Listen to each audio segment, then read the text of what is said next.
베드로전서는 개관이 일트로, 그리고 누가 썼는지, 그리고 누구에게, 수신자, 그리고 기록 장소, 기록 시기, 특징, 책의 구조와 결론 부분으로 설명을 하도록 하겠습니다. 자, 이 베드로전서의 핵심 키워드는 고난입니다. 고난. 이 세상의 문화는요, 이 성경의 말씀과는 너무너무 여러분 다릅니다. 이 세상의 문화 속에서 그리스도인들이 정말 살아갈 때 너무 부딪히는 것들이 많고 또 어려움이 많습니다. 그런 모든 것들을 우리가 고난, 핍박이라고 이제 얘기를 하고 있습니다. 구박과는 좀 다릅니다. 여러분, 그 핍박과 구박은 다르죠. 우리가 예수 그리스도의 말씀대로 살아갈 때 받는 게 핍박이고요. 내가 잘못해가지고 받는 고난은 구박입니다. 구박. 이 고난에 대해서 어떤 자세로, 이 핍박과 고난에 대해서 어떤 자세로 우리가 살아야 할지에 대해서 가르쳐주는 책이 오늘 배우게 될 베드로전서입니다. 우리가 살아가는 이 세상은 끊임없이 사건, 사고의 연속입니다. 이런 사건들로 인해 가지고 우리의 믿음을 지키는지 못 지키는지에 대해서 점검하는 정말 좋은 계기가 됩니다. 사단은요, 어려운 사건을 통해서 우리에게 시험을 주는 정말 기회를 노리고 또 찾고 있습니다. 그래서 이러한 어려운 사건을 통해서 시험을 이기지 못하며 한순간에 그 신앙이 다 무너지는 그런 경우가 많이 발생합니다. 주변에도 우리 그 신앙 좋던 분들이 하루아침에 어떤 사건을 만나서 완전히 무너지는 것들을 우리가 많이 정말 목격했습니다. 뭐 연예인들도 그러지 않습니까? 뭐 갑자기 간정 프로에 나와가지고 정말 이 연예인 대단하다라고 생각했는데 어느 날 9시 뉴스에 좋지 않는 뉴스에 또 등장하는 모습을 보면서 상당히 당황하는 우리 경험들을 좀 많이 했었습니다. 정말 한때는 충성스럽고 헌신된 그런 신앙을 하는 사람도, 그리고 엄청난 은혜를 받고 치유를 받고 죄를 끊고 새 사람이 된 정말 인간 승리의 사람이라고 할 만한 그런 사람도 한 번에 그런 사건을 통해서 주어지는 그런 사단의 시험을 이기지 못하면요, 그동안 쌓아왔던 그 귀한 보물 같은 은혜가요, 한순간에 무너지는 것을 우리는 봅니다.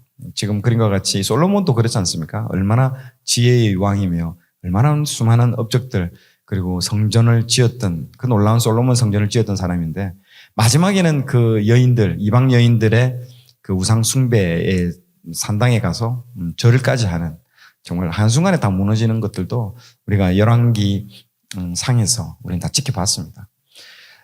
그래서 우리는 아무도 지금 자기가 좋은 신앙을 한다고 그대로 유지된다라고 누구도 장담할 수 없는 그런 것들이 우리 인간의 어떤 모습입니다.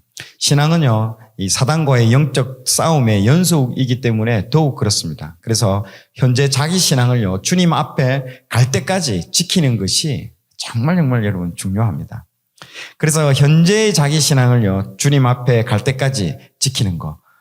대부분 사람들이 내가 왕년에 말이야, 내가 한때는 40일 금식기도 이런 얘기를 많이 하는 사람들이 많지 않습니까?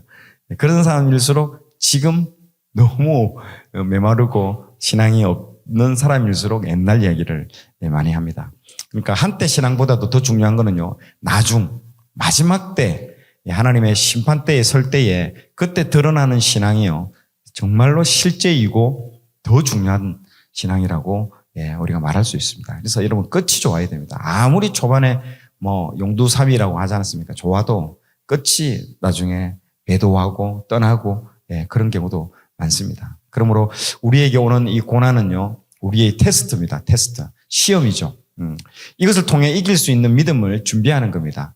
꼭 우리는요, 하나님의 믿음이 자라고 또 말씀을 통해서 은혜를 받고 나면요, 하나님께서 꼭 뭘 보내준다? 테스트를 보내주십니다. 그 보내주는 건 나쁜 목적이 아니라 우리를요, 어느 상태에 있는지 신앙을 점검하고 그렇게 만드는 거죠.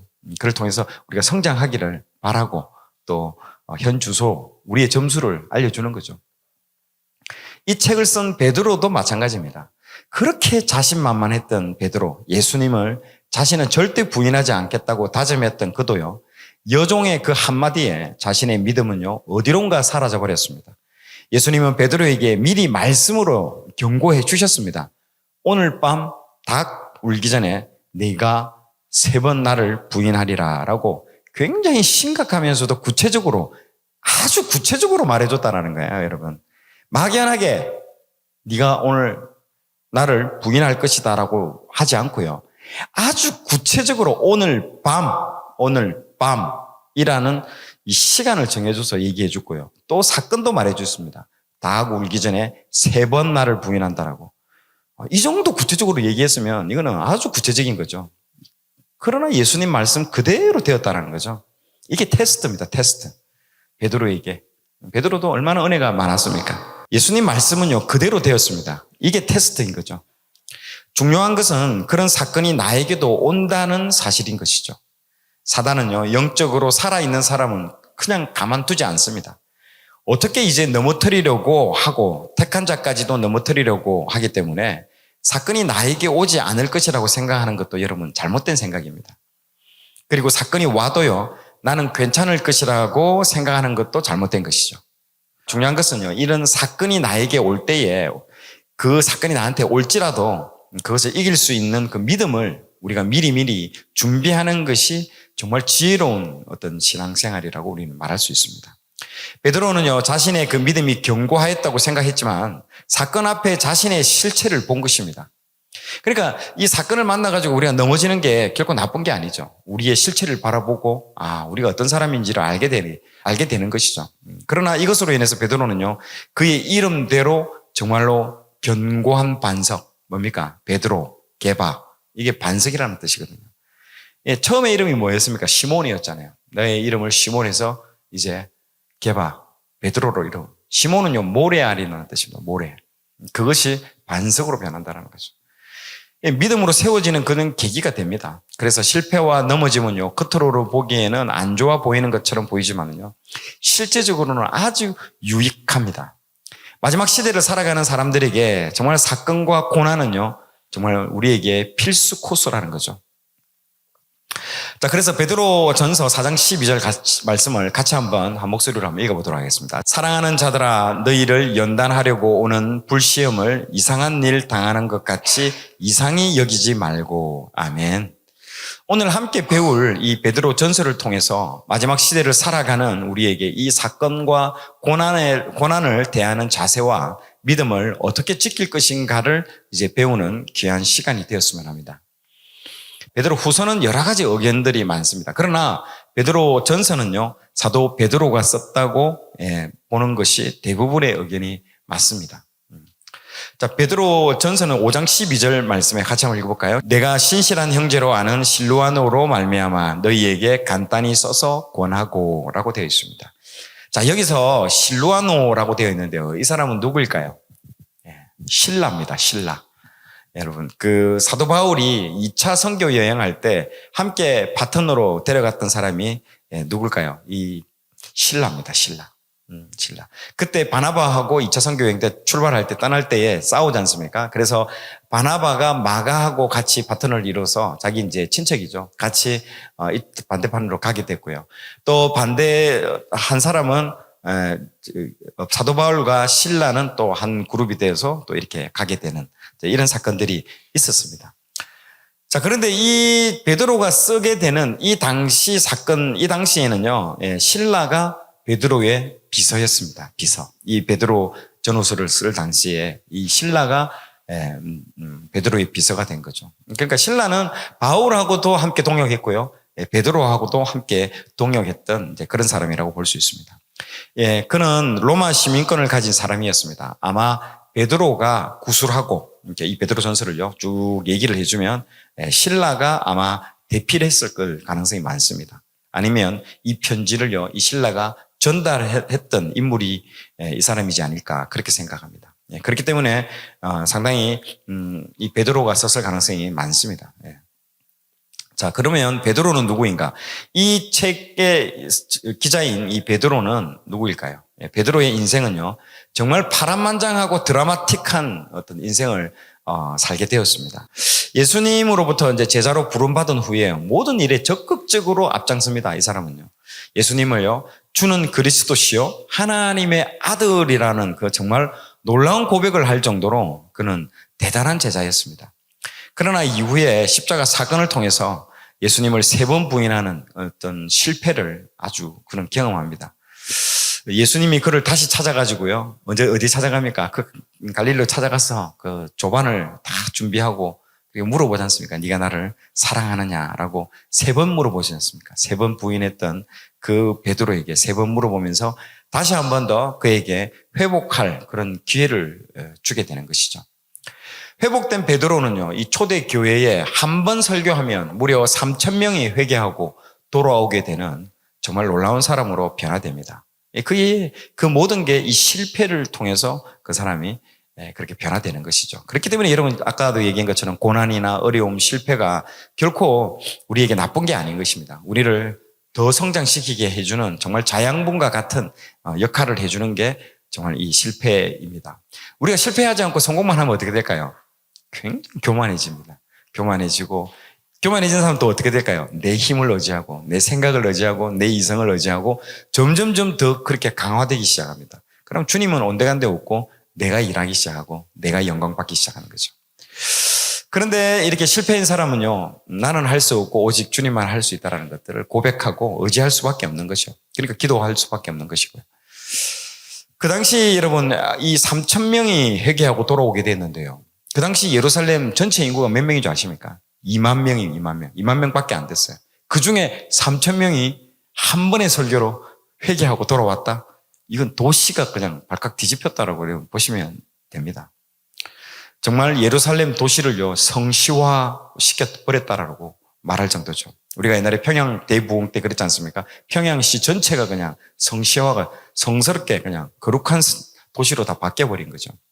그는 어부라는 정말 하청민 직업, 여러분 정말 세리, 어부 이런 사람들은요 정말 밑바닥이었던 그 직업이었습니다. 그런 사람들이었고 진짜 무식한 사람이었지만 예수님을 만나고요 성령 충만을 받고 난 이후에 3,000명을 하루에 변화시키는 정말 놀라운 지도자로 하나님께서 직접 훈련하시고 세우시고 만드셨다라는 거죠.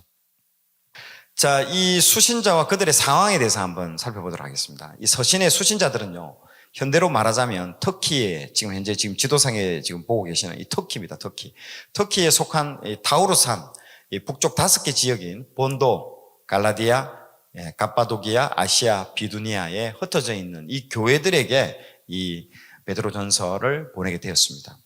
자, 같이 한번 읽어볼까요? 베드로전서 1장 1절 시작. 예수 그리스도의 사도 베드로는 본도, 갈라디아, 갑바도기아, 아시아와 비두니아에 흩어진 나그네라고 언급되어 있습니다. 흩어진이라는 이 말은요, 헬라어 단어에서 디아스포라라는 말이 나오게 되었습니다.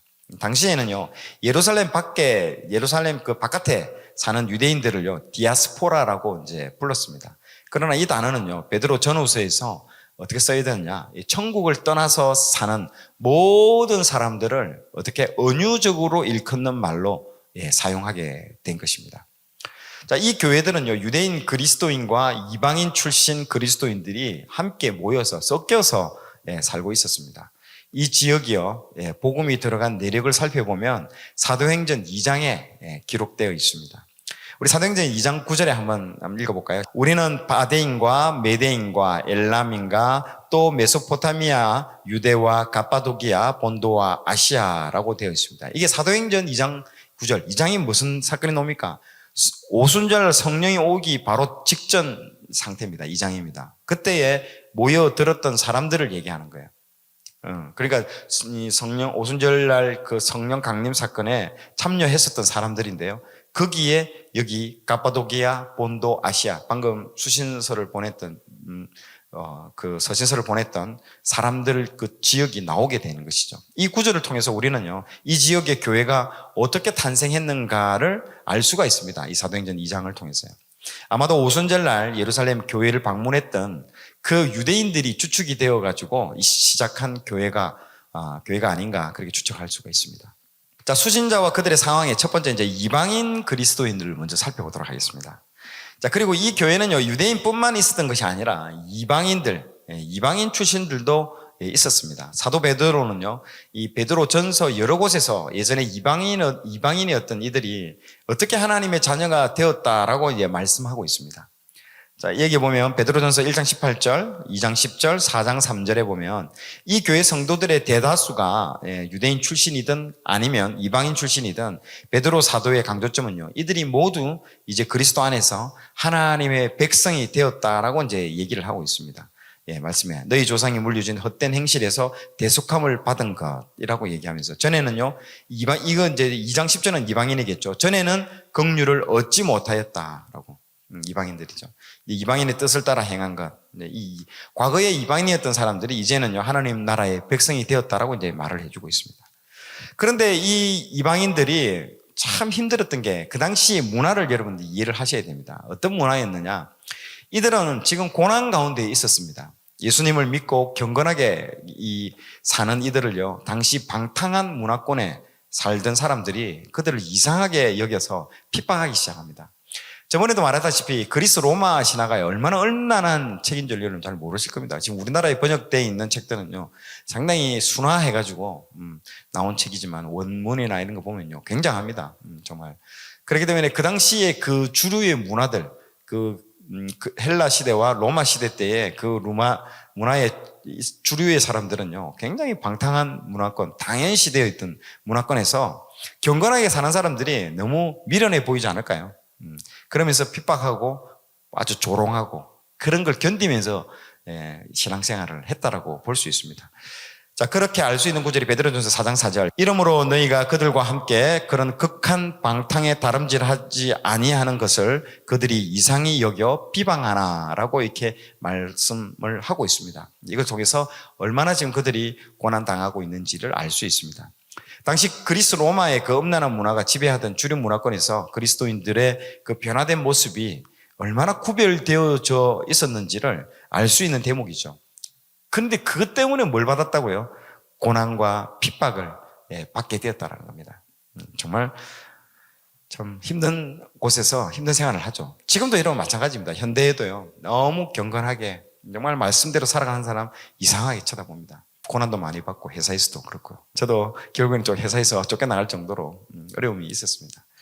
마찬가지입니다. 이게 두 번째 유대인 그리스도인입니다. 그래서 저는 이런 예전에 데살로니카라든지 이런 바울 서신들을 읽어보고 그 당시 문화권에 있었던 사람들이 참 많이 위로가 되고 많이 좀 체휼이 되고 그런 부분들을 많이 느낍니다.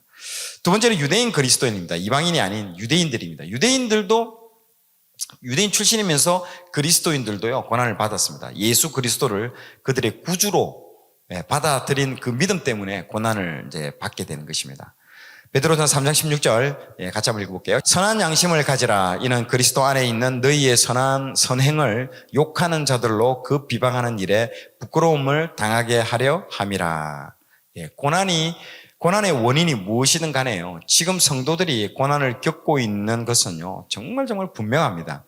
그래서 베드로 전서의 수신자들은요, 정말 신실하게 신앙을 잘 지켜나가고 있는데도 고난을 당하고 있던 크리스찬들과 그리고 교회들에게 정말 마지막 시대에 그때와 같은 고난을 받고 있는 우리에게 보내주는 정말 베드로 사도의 그런 편지가 이 베드로 전서입니다. 그래서 아까 제가 첫 번째 말했던 게 이 베드로 전서의 핵심 키워드는요, 고난, 핍박, 이런 환난, 이게 이 키워드입니다. 어떻게 그들은 이것을 이겨낼 수 있었을까? 그 부분입니다. 그래서 베드로전서 저자인 베드로 사도는요, 자신이 바벨론에서 이 서신을 쓰고 있다라고 말합니다. 좀 이상하지 않습니까? 바벨론 망했는데 지금 로마 시대인데 무슨 바벨론에서 썼냐라고 여러분 이상하죠. 성경에 글이 나와 있습니다. 베드로전서 5장 13절. 택하심을 함께 받은 바벨론에 있는 교회가 너희에게 문안하고 내 아들 마가도 그리하느니라. 아멘. 바벨론은 느부갓네살 왕이 통치했으면 남유다를 포로로 이제 여러분 끌고 간 바벨론을 말하는 것이 아닐 것입니다. 분명히 이 시대가 지금 로마이기 때문에요. 그런데 과연 이것은 이 바벨론에 있는이라고 이거는 무엇을 의미하는 것일까요? 아마 이 바벨론은요, 여러분 로마를 말해주고 있습니다. 로마를. 그 이유는요, 베드로와 마가가 함께 여러분 사역인 거 아시죠? 맨 마지막에 후반전에 가보면요, 초반 1차 선교 여행 때는 마가가 사도 바울을 따라다녔는데 그 이후에 사도 바울이 마가 이제 같이 안 데려가겠다라고 한 이유로 마가는 거의 베드로와 사역한 것으로 이렇게 보여집니다. 그래서 여러분 마가복음은요, 실제적으로 그 누구한테 제일 영향을 많이 받았나? 베드로에게 영향을 받았습니다. 그래서 제가 옛날에 베드로가 어떻게 복음서를 쓰지 않았는지에 대해서 예전에 한번 궁금증을 제가 표현을 했습니다. 맞죠? 아니, 베드로만큼 예수님에 대한 업적, 예수님이 어떤 일을 하셨는지 잘 아는 사람이 없을 텐데, 아니, 누가와, 맞죠? 마가 이런 애들은 제자도 아닌데 걔들은 쓰고요. 베드로가 이 복음서를 안 썼다라는 거는 너무너무 이거는 궁금하고 그렇습니다. 그러나 실질적으로는 마가복음이 거의 베드로 복음과 같습니다. 베드로의 모든 구술과 베드로가 다 말해준 거라고 이런 보시면 맞습니다. 마가하고 같이 동역을 했기 때문에 그렇습니다. 그래서 신약의 다른 곳에서 골로새서와 빌레몬서에서 마가가 로마에 여러분 있었다라는 것들을 힌트를 얻을 수 있습니다. 로마에 있었다라는 것을. 그리고 당시 기독교인들에게 이 바벨론은요, 로마를 가리키는 암호 같은 이름이었다고 유추할 수 있더라고요. 여러 자료들을 보니까요. 그리고 또한 종말론적으로도 바벨론은요, 믿는 자들을 탄압하고 있는 그런 상징적인 의미를 지녔습니다. 그래서 요한계시록에도 그런 큰 성 무너졌도다, 맞죠? 큰 성 바벨론이요, 막 그런 얘기를 하는 게 나옵니다. 이 바벨론이 의미하는 거는요, 그런 것들입니다. 그 당시 최강국 로마를 상징하고 있는 부분이라고 보시면 됩니다. 자, 기록 시기를 한번 살펴보도록 하겠습니다. 이 기록 시기는요, 베드로전서 기록 시기는 크리스찬들이 고난을 받고 있던 시기라서 여러 가지 주장이 있습니다. 그래서 로마 제국 시기 크리스찬들은요, 크게 고난을 받았던 때는요, 총 한 3번 정도 있습니다. 이거는 여러분들 세계사적인 측면에서도 한번 알아놓으시면 좋습니다. 첫 번째가 클라우디우스 칙령으로 인한 그 추방입니다. 요거는 언제 제가 한번 말씀드렸죠? 로마서 할 때 얘기를 했습니다.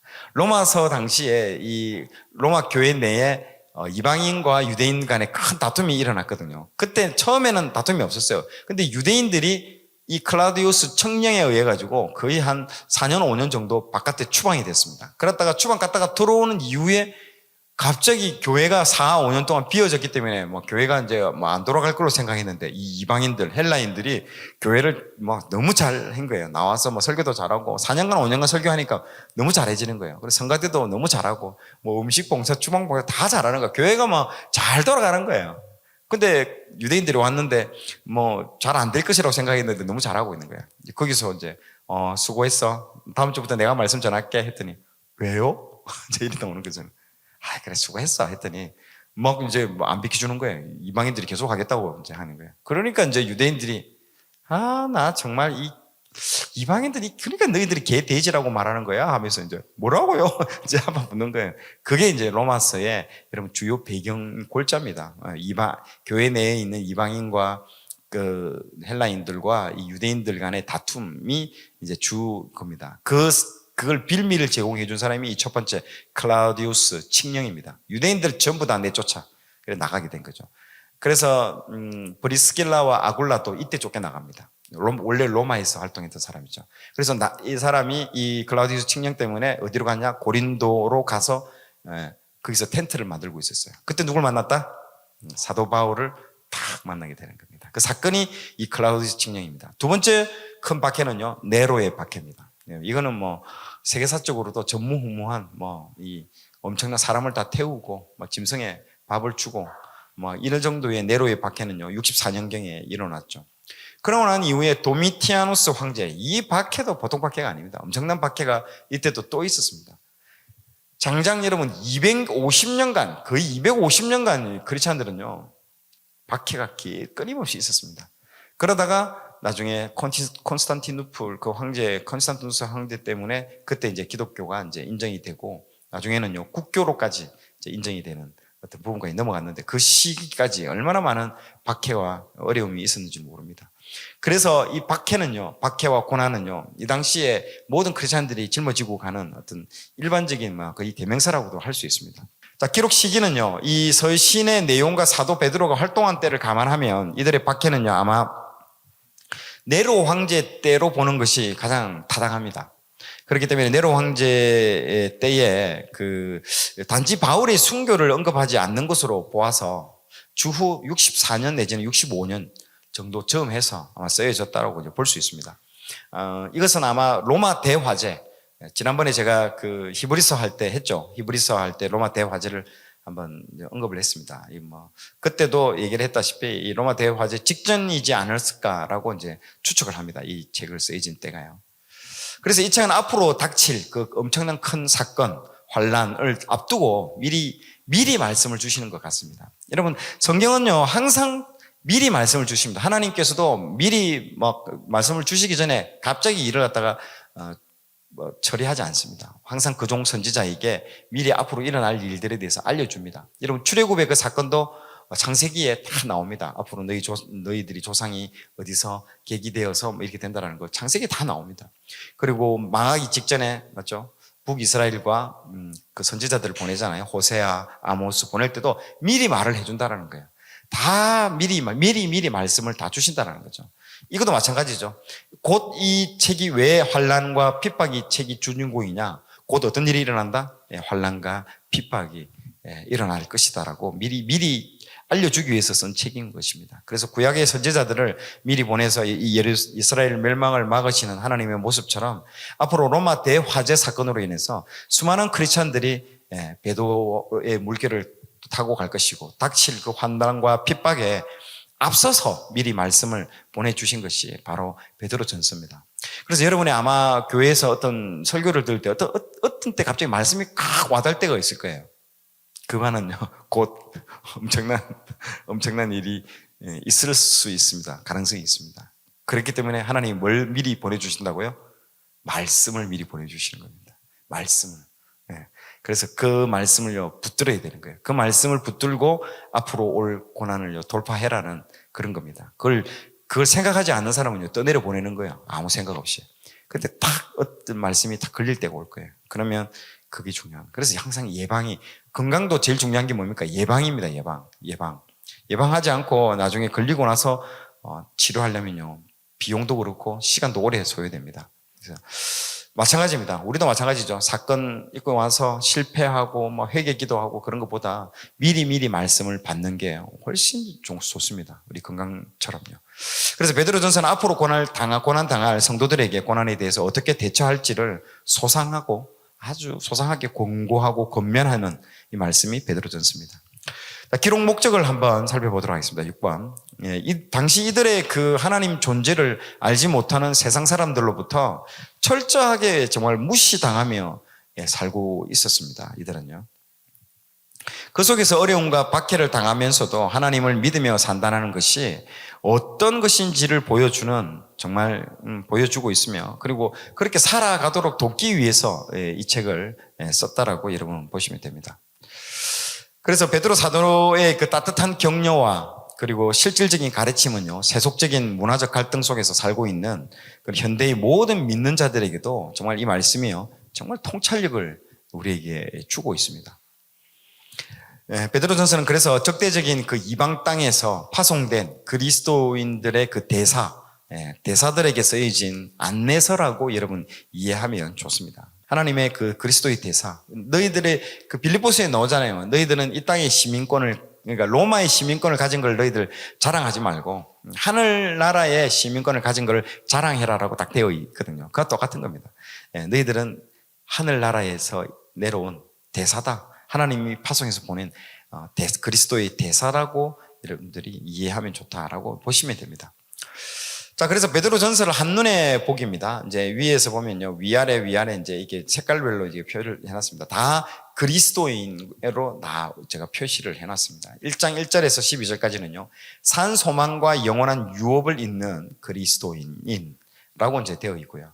두 번째 1장 13절에서 2장 10절은요, 구원받은 그리스도인의 거룩한 삶, 이건 이제 개인적인 거룩한 삶을 정말 얘기하고 있고요. 그리고 2장 11절에서 3장 12절까지는요, 구원받은 그리스도인들의 거룩한 삶인데, 이거는 공동체, 교회와 이런 공동체를 하나님께서 우리에게 주시는 것들을 이제 말해주고 있습니다.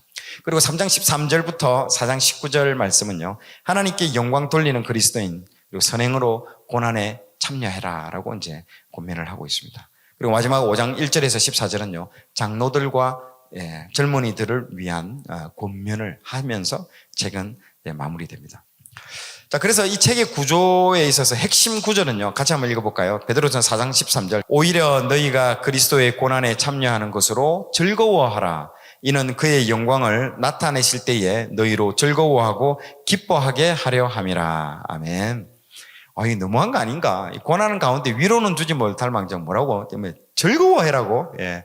예, 그런 게 관점이 전환입니다. 우리가 어떤 관점을 가지고 바라보느냐가 이 고난을 즐거움에 참여하는 걸로, 예, 즐거워하고 기뻐하는 이 기쁨에 참여하는 걸로 여러분 관점이 변화가 될 정도까지 가야 됩니다. 예, 정말로.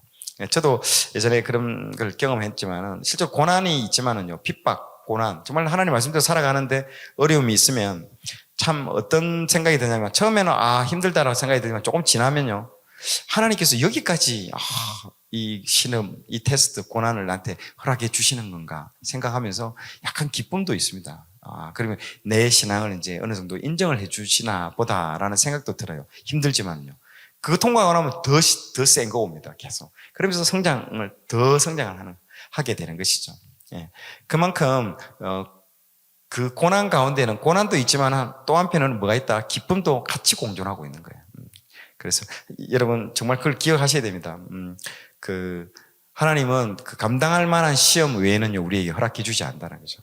우리에게 그게 테스트가 왔고 시험이 왔다. 그건 감당할 만한 그릇이 된다고 생각하니까 주신다는 거죠. 그럼 굉장히 이거는 너무 힘든 게 왔다 하면 오히려 기쁜 거죠.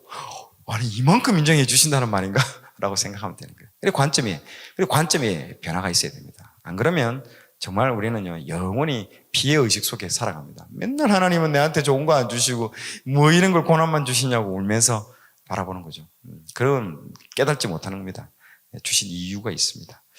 자, 그래서 첫 번째 평행 구조입니다. 이 사도행전의 그 베드로의 설교와 이 베드로 전서에서의 그 모습이 평행 구조로 여러분 이제 나오게 됩니다. 자, 사도행전 2장 23절. 예, 이때 이제 한 번의 설교로 이 3,000명이 이제 구원받을 이때이죠.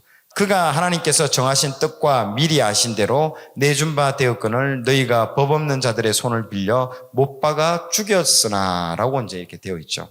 그래, 베드로전서 1장 20절에도 동일하게 적혀져 있죠. 그는 창세전부터 미리 알린 바 되신이나 이 말세에 너희를 위하여 나타내신 바 되었으니. 아멘. 미리 보세요. 미리 알린 바 된다라고 되어 있지 않습니까? 그는 창세전부터 미리 알려줬다라는 거죠. 앞에 사도행전에도요, 하나님께서 정하신 뜻을 미리 아신 대로 미리 알았다는 겁니다. 지금 그 부분들에 대해서 언급을 하고 있습니다. 그리고 사도행전 10장 42절에 우리에게 명하사 백성에게 전도하되 하나님이 살아있는 자와 죽은 자의 재판장으로 정하신 자가 곧 이 사람인 것을 정언하게 하셨고 라고 이제 되어 있죠. 그런데 베드로전서 4장 5절에는요, 그들이 산자와 죽은 자를 심판하기로 예비하신 이에게 사실대로 구하리라. 네, 사실대로 산자와 죽은 자를 심판하기로 예비하신 이에게 사실대로 구하리라. 그래서 옆에도 심판대에서 재판정으로 정하신 자가 있고 살아있는 자와 죽은 자를 심판하는 그 부분에 대해서 언급을요 또 한 번 더 하고 있습니다. 이게 평행이론입니다. 똑같은 걸. 이게 어디에 또 한번 넣을까요? 평행이론. 모세와 여호수아. 모세도 홍해를 건너고, 맞죠? 유월절 사건을 경험했고요. 예. 여호수아는요, 요단강을 건너고 유월절을 경험하게 되는 거예요. 평행이론이에요. 맞죠? 그리고 떨기나무에서 만났죠? 누굴, 어때서? 네 신을 벗어라. 네가 선 곳은 거룩하다라고 이 모세가 만났고요. 여호수아는요, 하나님의 군대 장관이 나와가지고 네 신을 벗어라. 여기는 거룩한 곳이다. 똑같이 보여주고 있습니다. 이 평행이론입니다. 평행이론. 그걸 통해서 지금 뭔가 메시지가 있는 거죠. 그 얘기를 해주고 있습니다. 여기서도 마찬가지죠. 사도행전의 사도행전에서 베드로의 설교를 통해서 우리에게 말씀을 해주는데, 이 설교가 이 베드로 전서에서도 동일하게 지금 평행이론으로 우리가 알 수 있다라고 볼 수 있습니다. 자, 사도행전 4장 10절에서 11절 말씀입니다. 너희와 모든 이스라엘 백성들은 알라. 너희가 십자가에 못 박고 하나님이 죽은 자 가운데서 살리신 나사렛 예수 그리스도의 이름으로 이 사람이 건강하게 되어 너희 앞에 섰느니라. 이 예수는 너희 건축자들의 버린 돌로서 집 모퉁이의 머릿돌이 되었느니라. 아멘. 자, 이 말씀이 이제 베드로전서 2장 7절 8절을 그러므로 믿는 너희에게는 보배이나 믿지 아니하는 자에게는 건축자의 버린 그 돌이 모퉁이의 머릿돌이 되고 또한 부딪히는 돌과 걸려 넘어지게 하는 바위가 되었다 하였느니라. 그들이 말씀을 순종하지 아니하므로 넘어지나니 이는 그들을 이렇게 정하신 것이라. 아멘. 자, 왼쪽 오른쪽도 건축자들이 버린 그 돌이 모퉁이의 머릿돌이 된다라는 거죠. 그러니까 건축자들이 버린 거를 가지고 그게 모퉁이 돌이 된다는 거죠. 하나님이 일하시는 방식이죠. 미련한 자를 들어서 지혜로운 자를 부끄럽게 하시는. 그러니까 하나님께서 세상 사람들이 그냥 무가치하게 여기고 버렸던 모든 것들을 가지고 하나님 가장 중심이 되게 하고 센터가 되게 한다는 거죠. 그래서 제 간증도 참 하나님께서 듣게 이번에 최근에 어디 가서 여러 간증을 많이 했는데 잊고 살다가 또 한 번 얘기하면서 하나님이 어떤 분인가를 다시 리마인드 시킨 그런 좋은 부분들도 있더라고요. 지금 간증도 너무 자주 해도 문제겠지만요. 하나님의 은혜가 까먹을 때 돼서 간증을 하면 그 제한테 먼저 은혜가 있더라고요, 보니까요. 두 번째는요, 양무리를 치라라는 부분들입니다. 베드로전서의 특징이에요. 베드로전서 5장 2에서 3절, 너희 중에 있는 하나님의 양무리를 치되 억지로 하지 말고 하나님의 뜻을 따라 자원함으로 하며 더러운 이득을 위하여 하지 말고 기꺼이 하며 맡은 자들에게 주장하는 자세를 하지 말고 양무리의 본이 되라. 아멘. 정말 우리 사역자님들, 이런 전도사님들, 목사님들, 이런 분들이 정말 참고해야 될 부분들이죠. 정말 양무리를 치되 억지로 하지 말고, 하나님의 뜻을 따라서 자원함으로 해서 더러운 이득 같은 걸 취하지 말라라고 지금 되어 있습니다. 기꺼이 해라는 거죠. 자원하는 마음으로, 정말 기쁨으로. 그래서 이 베드로전서 5장 2절, 3절에서 이 말씀을 하고 있는 겁니다. 이런 부분들. 그런데 여보세요. 양무리를 친다라고 얘기하는 걸 이 베드로가 기록을 했지 않습니까? 자기 사례인 거예요. 자기 사례. 자기가 생각나시죠? 3번 부인했잖아요. 베드로가 부인하고 네가 나를 사랑하느냐라고 여기 있는 사람보다도 더 나를 사랑하느냐고 묻잖아요. 그때 이 구절을 읽으면 이 장면이 오버랩이 되는 거예요. 아까 이 구절, 너희 중에 있는 하나님의 양무리를 치되 억지로 하지 말고라는 구절을 딱 읽는 순간 우린 바로 뭐가 오버랩이 된다? 베드로에게 조반을 먹이면서 했던 말, 내 양을 먹이라, 내 양을 치라. 딱 그 말이 여러분 딱 오버랩이 돼야 됩니다. 아, 그렇지. 그래서 요한복음 21장 16절, 또 두 번째 이르시되 요한의 아들 시몬아 내가 나를 사랑하느냐 하시니 이르되 주님 그러하나이다. 내가 주님을 사랑하는 줄 주님께서 아시나이다. 이르시되 내 양을 치라 하시고. 자, 이렇게 말씀을 통해서 이렇게 우리에게 응답을 해주고 있습니다. 그래서 이게 베드로 전서이기 때문에 베드로가 머릿속에 생생한 거죠. 그 사건이 얼마나 그 은혜. 저도 이 설교 들으면요 눈물이 계속 많이 납니다. 실패하고 배신하고 떠나는 걸 주님께서 직접 찾아가시잖아요. 우리가 찾아가는 것도 아니고 주님께서 그 베드로를 찾아서 갈릴리까지 가서 또 만나 주시는. 그러니까 항상 그렇습니다. 우리가 여전히 죄인 되었을 때 그분이 먼저 찾아와가지고 자기의 사랑을 우리에게 확정해 주시는 분이시잖아요. 그러니까 하나님의 우리 모습을 알려면요. 그러니까 예수님을 보면 하나님을 알 수 있는 거예요. 예수님이 어떻게 하셨는지를 잘 보시라니까요. 그래서 어떻게 사람을 살리고 다시 회복시키고 그보다 더 강화시키게끔 만들어주는가를 우리는 알 수가 있습니다. 자, 그래서 신약 성경 전체에서 양무리를 치라는 말이요. 딱 두 군데 나오는데 이 두 개가 병행 구조를 이루고 있습니다. 여러분. 그래서 베드로전서 5장 2절에 3절 양무리를 치되 요한복음 2장 16절에 이르시되 내 양을 치라 딱 두 번 나옵니다. 그렇게 이해하시면 됩니다. 그래서 요한복음 21장은요 실패한 베드로를 예수님께서 회복시켜 주시는 그 사건으로 정말 유명하죠. 베드로의 회복과 구약에 보면요 엘리야의 또 회복이 있잖아요. 엘리야는 어떻게 합니까? 그 이세벨의 말 한마디 너 죽여버리겠다라는 자기가 보낸 것도 아니야. 그 말 한마디를 전달해서 들은 것밖에 없어요. 전달해서 들었는데 사시나무 뜨듯이 떨잖아요. 참 사람이 너무 어떻게 보면 굉장히 강한 것처럼 보이지만요. 너무 연약하지 않습니까? 그 연예인들도 보면 댓글 하나에 자살하잖아요. 남의 별 의미 없이 쓴 걸 수도 있잖아요. 근데 그걸 보고 시가에 받아들이고 자살까지 하고요. 그리고 전에 들은 이 말 가지고 이 엘리야가 누굽니까? 하늘에서 불을 떨어뜨린 사람이에요.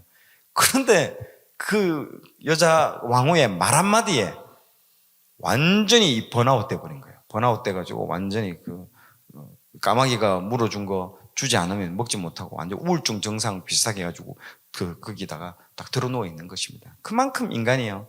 약하면 약한 거예요. 그래서 인간은 교만하면 안 됩니다. 교만하면 정말 그런 걸 한번 경험해 보면요, 인간은 교만해질 수가 없는 거죠. 정말 공황장애 우울증 한번 알으신 분들 물어보세요. 네, 정말 그렇습니다. 그래서 그때 하나님은요, 뭘 주시냐? 떡과 물을 줘서 엘리야를 회복시킵니다. 요한복음에서 베드로를 회복시키는 과정도 똑같습니다. 조반을 주고 회복시키고, 음식과 회복은요 세트 메뉴 같아요. 세트 메뉴. 네, 항상 회복시키려고. 그래서 여러분 이 조반을 먹이면서 이 부분들도 중요하고요. 나중에 회복시키는 과정들도 대부분 예수님을 다 배신하고 떠나기 이전에 나중에 이 조반을 먹이고 나중에 마지막 만찬 때도 회복하려고 하는 메시지였습니다. 누구에게? 가룟 유다에게. 가룟 유다를 회복시키려고 한 거예요. 그리고 회개시키고 다시 오게 하기 위한, 화해를 위한 제스처인데요. 받아들였나요? 안 받아들였나요? 안 받아들였습니다. 그 결과가 어떻게 됐나? 나가버린 거예요, 거기서. 마지막 만찬 자리에서 유일하게 떠난 사람이 가룟 유다입니다. 그래서 여러분 성만찬 이런 거 할 때 움직이지 말라라고 목사님 말하실 거예요. 움직인 사람이 그때 누구라고요? 가룟 유다예요. 움직이면 안 되는 거예요. 그래서 예배 시간에는요, 가급적 스텝들 외에는 그대로 있는 게 제일 좋습니다. 실제로 성만장식 때도 마찬가지고. 그런 부분들이 사건에 다 나옵니다. 또 움직인 사람 있죠? 그 하늘에 루시퍼, 천사장 움직이잖아요. 그 처소를 벗어나서 졸개들, 하늘에 있는 3분의 1의 천사를 데리고 이 땅으로 내려오잖아요. 그 애들이 지금 우리를 괴롭히고 있는 사단 마귀들이잖아요. 그렇게 움직인다는 거죠. 움직이면 자기 자리를 지키는 게 굉장히 중요합니다. 그래서 두 사건의 공통점은 뭘까요? 공통점은 뭘 지적하고 가르치지 않는다라는 거죠. 하나님께서 막 이렇게 내가 이럴 줄 알았다고, 내가 몇 번 말했냐, 내가 너 이렇게 하지 않았다는 거죠. 뭘 줬다고요? 물과 빵, 떡을 주고 회복시켰다는 거죠. 그랬기 때문에 성도들을요, 이렇게 사역자님들도, 저도 이제 요즘 신학교 가가지고 이제 전도사로서 곧 생활하게 될 텐데, 이런 부분들을 볼 때 성도들은 가르치는 대상이 아니고 무슨 대상이다요? 섬기고 사랑해야 될 대상인 거죠. 그럴 때 그들은요 변화됩니다. 예수님이 그렇게 했다라는 거죠. 예수님이 앉혀가지고 실패한 애들 보고, 야, 니 진짜 니 이럴 줄 알았다. 내가 말할 때 니 잘 안 듣더라고. 이렇게 하지 않고 정말 조반을 만들어 놓고 먹이잖아요. 먹이고 아무 말도 안 하잖아요. 네가 나를 사랑하느냐라고 물어보시잖아요. 그걸 통해서 정말 이 섬기고 사랑하는 그 예수님의 사랑이요, 얼마나 묻어져 나오는지 모릅니다. 그래서 사람은 그걸 경험해 봐야만이 사람은 정말 성장하게 되는 겁니다. 아브라함도 그렇잖아요. 자기 아내를 누이라고 말하고 난 이후에 그 진짜 남자로서는 정말 치욕스러운 걸 경험하고 나중에 거기서 나올 때 정말 하나님께서 수많은 은금보화, 그리고 그 소와 말, 양을 가지고 나오거든요. 거부가 돼서 나옵니다. 실수했는데 거부가 돼서 나온다는 거죠. 참 신비롭습니다. 그걸 통해서 하나님은 실패를 통해서 성장시키고 그 사람을 그 자리에 세우게 만든다는 거죠. 요한복음에서 회복된 베드로가요, 베드로 전서에서 동일하게 고난에 넘어지고 또 실패한 많은 이들에게 이제는 자신이 예수님처럼 권면하고 있다라는 거예요. 이게 참 보세요. 한번 자신이 그렇게 당하니까요, 이제 자기가 이제 남을 도울 수 있는 자리에 이제 가게 되는 것이죠. 그래서 이 책이 고난 가운데 있는 사람에게 권면을 해주는 거예요. 왜? 사실은 말이야, 나도 넘어졌다, 이런 거예요. 사실은 나도 넘어졌어. 그 얘기를 해줄 수 있는 거예요. 나도 그랬다. 나도 실패하고 넘어진 사람이야. 그런데 예수님이 나에게 다시 와가지고 기회를 줬어. 그리고 나를 일으켜 주셨고 나를 세워주셨다는 거죠. 그러면서 양을 치라고 권면하고 있습니다. 보통 우리가 사람은 어떻게 합니까? 배신하고 떠나면 내 눈앞에 사라져라, 너 진짜 내 앞에 나타나면 너 죽는다 이렇게 하잖아요, 보통. 근데 예수님은 그래 안 하잖아요. 이 모습이죠. 그런 모습들을 통해서 실패하고 넘어진 사람에게 하나님이 기회를 주고 오히려 양을 치라고 권면까지 하고 있는 모습들을 보라는 거죠. 이런 베드로가 다시 초대교회 성도들에게 동일한 모습으로 말하는 장면이 정말 이 베드로전서에서 인상적입니다. 한 명의 인생을요, 하나님께서 어떻게 이 인생을 만들어 가고 있는지를 여러분 주목해서 봐야 됩니다. 그걸 보여주고 있는 것이죠. 세 번째는 교리의 서신입니다. 지금 보시는 바와 같이 이 여러 가지 교리가 많이 나오는데요. 그 중에 삼위일체론, 베드로전서 1장 2절, 3장 12절, 2장 13절, 삼위일체론이 나오고요. 그리고 창조론, 4장 19절에 또 이 땅을 창조했던 그 부분들이 나오고, 그리스도론, 즉 예수님은 누구이신가에 대한 부분들이 1장 20절, 3장 18절. 상당히 이 아주 복음적입니다. 베드로전서도요. 그래서 속죄론, 그리고 2장 18절, 24절, 3장 18, 19절. 종말론 어떻게 될 것인가? 1장 13절, 5장 1절에서 10절. 이런 부분들을 통해서 하나님께서 이런 약간 그 교리의 서신과 같이 중요한 교리들을 여기에다가 많이 담아놨다라고 보시면 됩니다. 그래서 삼위일체론은 여기 보세요. 베드로전서 1장 2절에서 한번 볼까요? 곧 하나님 아버지의 미리 하심을 따라 성령이 거룩하게 하심으로 순종함과 예수 그리스도의 핏부림을 얻기 위하여 택하심을 받은 자들에게 편지하노니 은혜와 평강이 너희에게 더욱 많을지어다. 하나님, 성령님, 예수님이 여기 이 한 구절에 다 들어가 있습니다. 자, 욕을 당하시되 맞대어 욕하지 아니하시고 고난을 당하시되 위협하지 아니하시고 오직 공의로 심판하시는 이에게 부탁하시며라고 딱 이렇게 또 말씀되어 있죠. 주의 눈은 의인을 향하시고 그의 귀는 의인의 간구에 기울이시되 주의 얼굴은 악행하는 자들을 대하시느니라 하였느니라. 아멘. 이런 식으로 말씀을 다 이렇게 적어 넣었습니다. 창조론입니다. 이건 4장 19절. 그러므로 하나님의 뜻대로 고난을 받는 자들은 또한 선을 행하는 가운데에 그 영혼을 미쁘신 창조주께 의탁할지어다 라고 이제 언급을 해놓고 있습니다. 그러면서 교리적인 공부까지 지금 시키고 있는 느낌입니다. 자, 그리스도론이죠. 예수님은 누구이신가? 베드로전서 1장 20절. 그는 창세 전부터 미리 알린 바 되신이나 이 말세에 너희를 위하여 나타내신 바 되었으니. 그리고 3장 18절 그리스도께서는 단번에 죄를 위하여 죽으사 의인으로서 불의한 자를 대신하셨으니 이는 우리를 하나님 앞으로 인도하려 하심이라.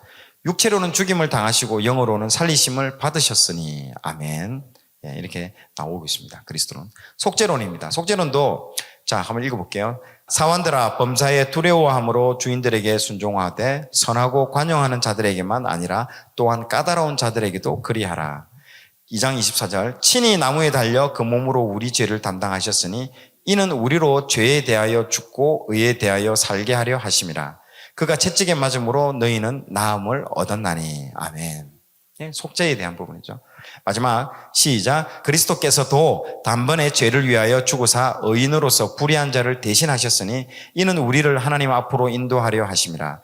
육체로는 죽임을 당하시고 영으로는 살리심을 받으셨으니 그가 또한 영으로 가서 옥에 있는 영들에게 선포하시느니라. 아멘. 죄를 속죄했다는 부분들입니다. 자, 종말론도 한번 볼까요?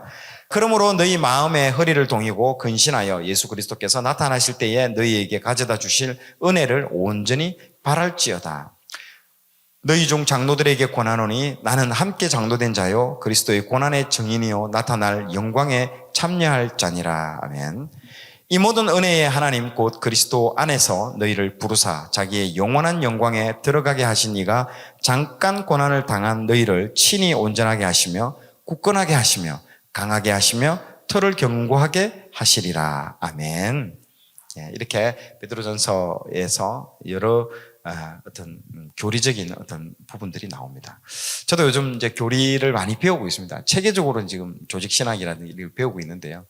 흩어져 있던 그런 파편들, 이 성경을 읽으면 상당히 이 교리들이 이제 파편적으로 흩어져 있습니다. 그것들을 잘 모아가지고 딱 체계화 시킨 게 그 신학입니다, 여러분. 신학은 신론, 하나님은 누구신가? 아까 말한 기독론, 그리스도는 누구인가? 그리고 성령님은 누구인가? 성령론, 종말론, 뭐 구원론, 뭐 이런 것들을 체계적으로 이제 공부하는 그런 학문들이더라고요. 그래서 좀 공부를 하는데 많이 재미있더라고요. 재미있는 부분들도 많이 나오고 또 몰랐던 부분들, 또 잘못 알았던 부분들도 좀 체계가 이게 참 조정도 얼라이먼트라고 하죠. 이게 조정 작업을 하면서 유익한 부분들이 많습니다. 그리고 뭐 전도도 시키더라고요. 노방전도 시키고. 요즘 그래서 숭실대학교 앞에서 이제 전도도 하고 그러는데요. 학생들이 그냥 벌레 쳐다보지 쳐다보더라고요. 학생 받아요. 쳐다도 안 봐. 요즘 학생들요. 옛날에는 그래도 참 어른들이 주면 받기라도 하는데 요즘은 아예 그냥 받지도 않습니다, 진짜. 참 전도하기 힘든 이제 시기로 넘어가고 있는 것 같아요. 근데 하나님께서 이제 훈련을 하나씩 밑바닥부터 다 이제 다시 한번 훈련시키고 있습니다. 자, 베드로전서의 핵심 메시지를 이제 몇 가지 이제 본론 이제 속으로 이제 들어가도록 하겠습니다. 첫 번째는 오늘의 제일 큰 주제죠. 고난입니다. 고난. 현재 고난받는 성도들이 겪는 상황에 대해서 정말 베드로전서에서 많은 구절들이 나옵니다. 자, 4장 12절. 사랑하는 자들아 너희를 연단하려고 오는 불시험을 이상한 일 당하는 것 같이 이상히 여기지 말고. 예. 14절. 너희가 그리스도의 이름으로 치욕을 당하면 복이 있는 자로다. 영광의 영 곧 하나님의 영이 너희 위에 계심이라. 16절. 만일 그리스도인으로 고난을 받으면 부끄러워하지 말고 도리어 그 이름으로 하나님께 영광을 돌리라. 아멘. 저는 솔직히 예전에 솔직히 저는 구박만 아직 많이 받았습니다. 정말 제가요, 인간적인 생각, 이것저것 시도도 많이 해보고, 그것 때문에 많이 진짜, 제가 누가복음에도 간증했지만, 저희 어머니 그 막대한 유산을요, 싹 다 털어먹고, 제가 막 별짓을 참 다 했었습니다. 그게 참, 나 지금 생각해보면 참 유익한데, 그 당시에는 참 그것 때문에 많은 구박을, 저는 저희 집안에서 완전히 구박 덩어리였습니다. 어머니 재산 다 말아먹었다고. 예, 그때는 그게 무슨 핍박입니까? 구박인 거지. 100% 내가 잘못한 거니까 구박인 거예요, 그거. 그런데 최근에 이제 그 마지막 직장에서 나오면서 받았던, 그게 이제 드라마까지 나왔잖아요. 웹 드라마로 만들어서 CTS에서 이번에 설명절 때 이제 제 간증이 이제 드라마로 특집 방송으로 나오기도 하고 그랬는데요. 그땐 참 직장에서 나올 때는요, 정말 말씀대로 살았거든요. 말씀대로 했고, 말씀대로 살았는데, 어찌그리나 막 핍박이 많고 어려움이 많았는지요. 근데 그때 내가 이제 희열을 느낄 때도요. 참 내 인생이 그동안에 구박만 받았던 인생이 어떻게 하자고 하나님 나를 이런 영광의 자리에 인도하게 해주셨냐고 그런 생각이 들을 때도요. 그러면서 이 지금 방금 읽었던 보세요. 만일 그리스도인으로서 고난을 받으면 부끄러워하지 말고 도리어 그 이름으로 하나님께 영광을 돌리라고요. 되어 있잖아요. 치욕을 당하면 복이 있는 자로다라고 되어 있지 않습니까? 그러니까 지금의 저로 하나님께서 만들어 주신 걸 보십시오. 그러니까 누가 이렇게 내가 내 노력으로 이렇게 할 수 있는 자리가 아니잖아요. 그걸 다 보고 계신다는 거죠. 하나님께서 그 모든 것들을 보고 계시고 그렇게 또 일을 해 나가신다라는 거죠. 왜 그러지 않느냐? 그렇게 살지 않는다라는 거죠. 그런 고난에 아예 물리치죠. 실제로 직장에 있으면요, 내가 누군지 알거든요. 교회 다니는지 절대 얘기 안 합니다. 직장에서 자기의 정체성을 밝히지 않는 사람이 너무너무 많습니다. 물론 그런 이유들도 있죠. 내 때문에 예수님이 욕 듣는 건 난 너무 안 좋아해. 그렇게 합니다. 내 때문에 예수님이 욕 듣게 되잖아. 참 웃긴 얘기하는 거예요. 그게 아니에요. 실패하더라도 여러분 자기 정체성을 밝히는 게 정말 좋습니다. 하나님 그 사람을 내버려 두지 않습니다. 정말요. 그러니까 하나님 그 사람을 통해서 정체성을 밝히는 사람을 어떤 처음에는 넘어지고 이래 해도 결국에는 그 사람이 결국에는 높여주십니다. 하나님. 결국에는 자기의 정체성을 숨기고 이렇게 기도도 이렇게 합니다. 식기도 할 때 안 들기 짧게 하는 게 안 들키려고 하는 거죠. 안 들키려고 자기 정체를 안 밝히는 거예요. 정말로 얼마나 맞는지 모릅니다, 여러분. 참 저 같은 경우는 회장님이 정은수 집사 일어나 이렇게 할 정도로 모르는 사람이 없었습니다. 우리 교회, 우리 직장에서 정말로. 그렇게 밝혀지는 게 정말 그때는 나도 힘들었는데 어려운 점도 많았고 부분이 있었지만 여러분 지나면 그게요 축복이 되는 거예요. 하나님이 그걸요 절대 내버려 두지 않습니다. 다 갚아주신다는 거. 참 감사하다는 걸 제가 많이 느꼈습니다. 두 번째는요, 핵심 메시지는 삼위일체 하나님의 은혜가 있습니다. 같이 한번 읽어볼까요? 베드로전서 5장 12절 말씀. 내가 신실한 형제로 아는 실로아노로 말미암아 너희에게 간단히 써서 권하고 이것이 하나님의 참된 은혜임을 증언하노니 너희는 이 은혜에 굳게 서라. 아멘. 이런 고난 가운데 있는 성도들에게 베드로전서가 전하는 메시지는요, 이 방금 읽었던 5장 12절에 잘 요약되어 있습니다. 베드로전서는 이 하나님의 참된 은혜를요 증언하고 있습니다. 복음 안에 있는 이 삼위 하나님의 구원의 은혜를요 정언하고 증거하고 있습니다. 하나님, 그 아버지 하나님은요, 그러니까 이 삼위일체 하나님 중에 이제 아버지 하나님이 이제 여기 등장하죠. 우리 아버지 하나님은 예수 그리스도를요, 죽음 가운데서 뭘 하셨다? 부활하게 하셨다는 거죠. 그러면서 우리에게 뭘 주었다? 소망을 주셨다는 거죠. 너희들 지금 힘들어가지고 죽겠지? 소망, 부활할 거야. 그거는 실제 죽음과 부활도 있겠지만요. 지금 그의 죽음과 같은 어려움, 초죽음 당하는 그런 고난 가운데 있는 사람들도 부활의 소망을 우리에게 허락해 주신다는 거죠. 베드로전서 1장 3절 시작. 우리 주 예수 그리스도의 아버지 하나님을 찬송하리로다. 그의 많으신 긍휼대로 예수 그리스도를 죽은 자 가운데서 부활하게 하심으로 말미암아 우리를 거듭나게 하사 산 소망이 있게 하시며, 산 소망이라고 되어 있지 않습니까? 죽어 있는 소망이 아니고 우리가 살아있는 이 동안에도 산 소망이 우리를 거듭나게 하사 산 소망이 있게 하신다라고 이게 적혀져 있습니다. 이걸요, 베드로전서나 이 공동서신들은요, 곱씹어 볼 만한 굉장히 좋은 책들입니다.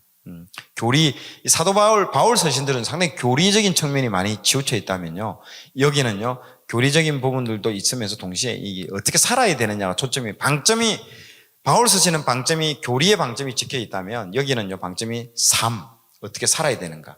그러니까 어떻게 살아야 되는지, 삶을 얘기하다가 이 삶을 왜 살아야 되는지 교리를 그 중간중간에 끼워 넣는 거예요. 이 공동서신은 야고보서, 베드로서나 요한 1, 2, 3서는요.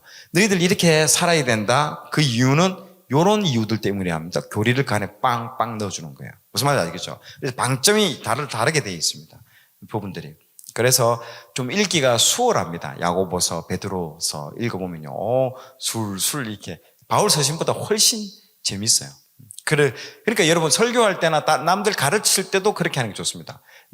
먼저 사례를 설명을 해주고 사례를 쭉 설명하고, 이 사례가 재밌지? 이 사례가 어디서 나온 건 줄 아나?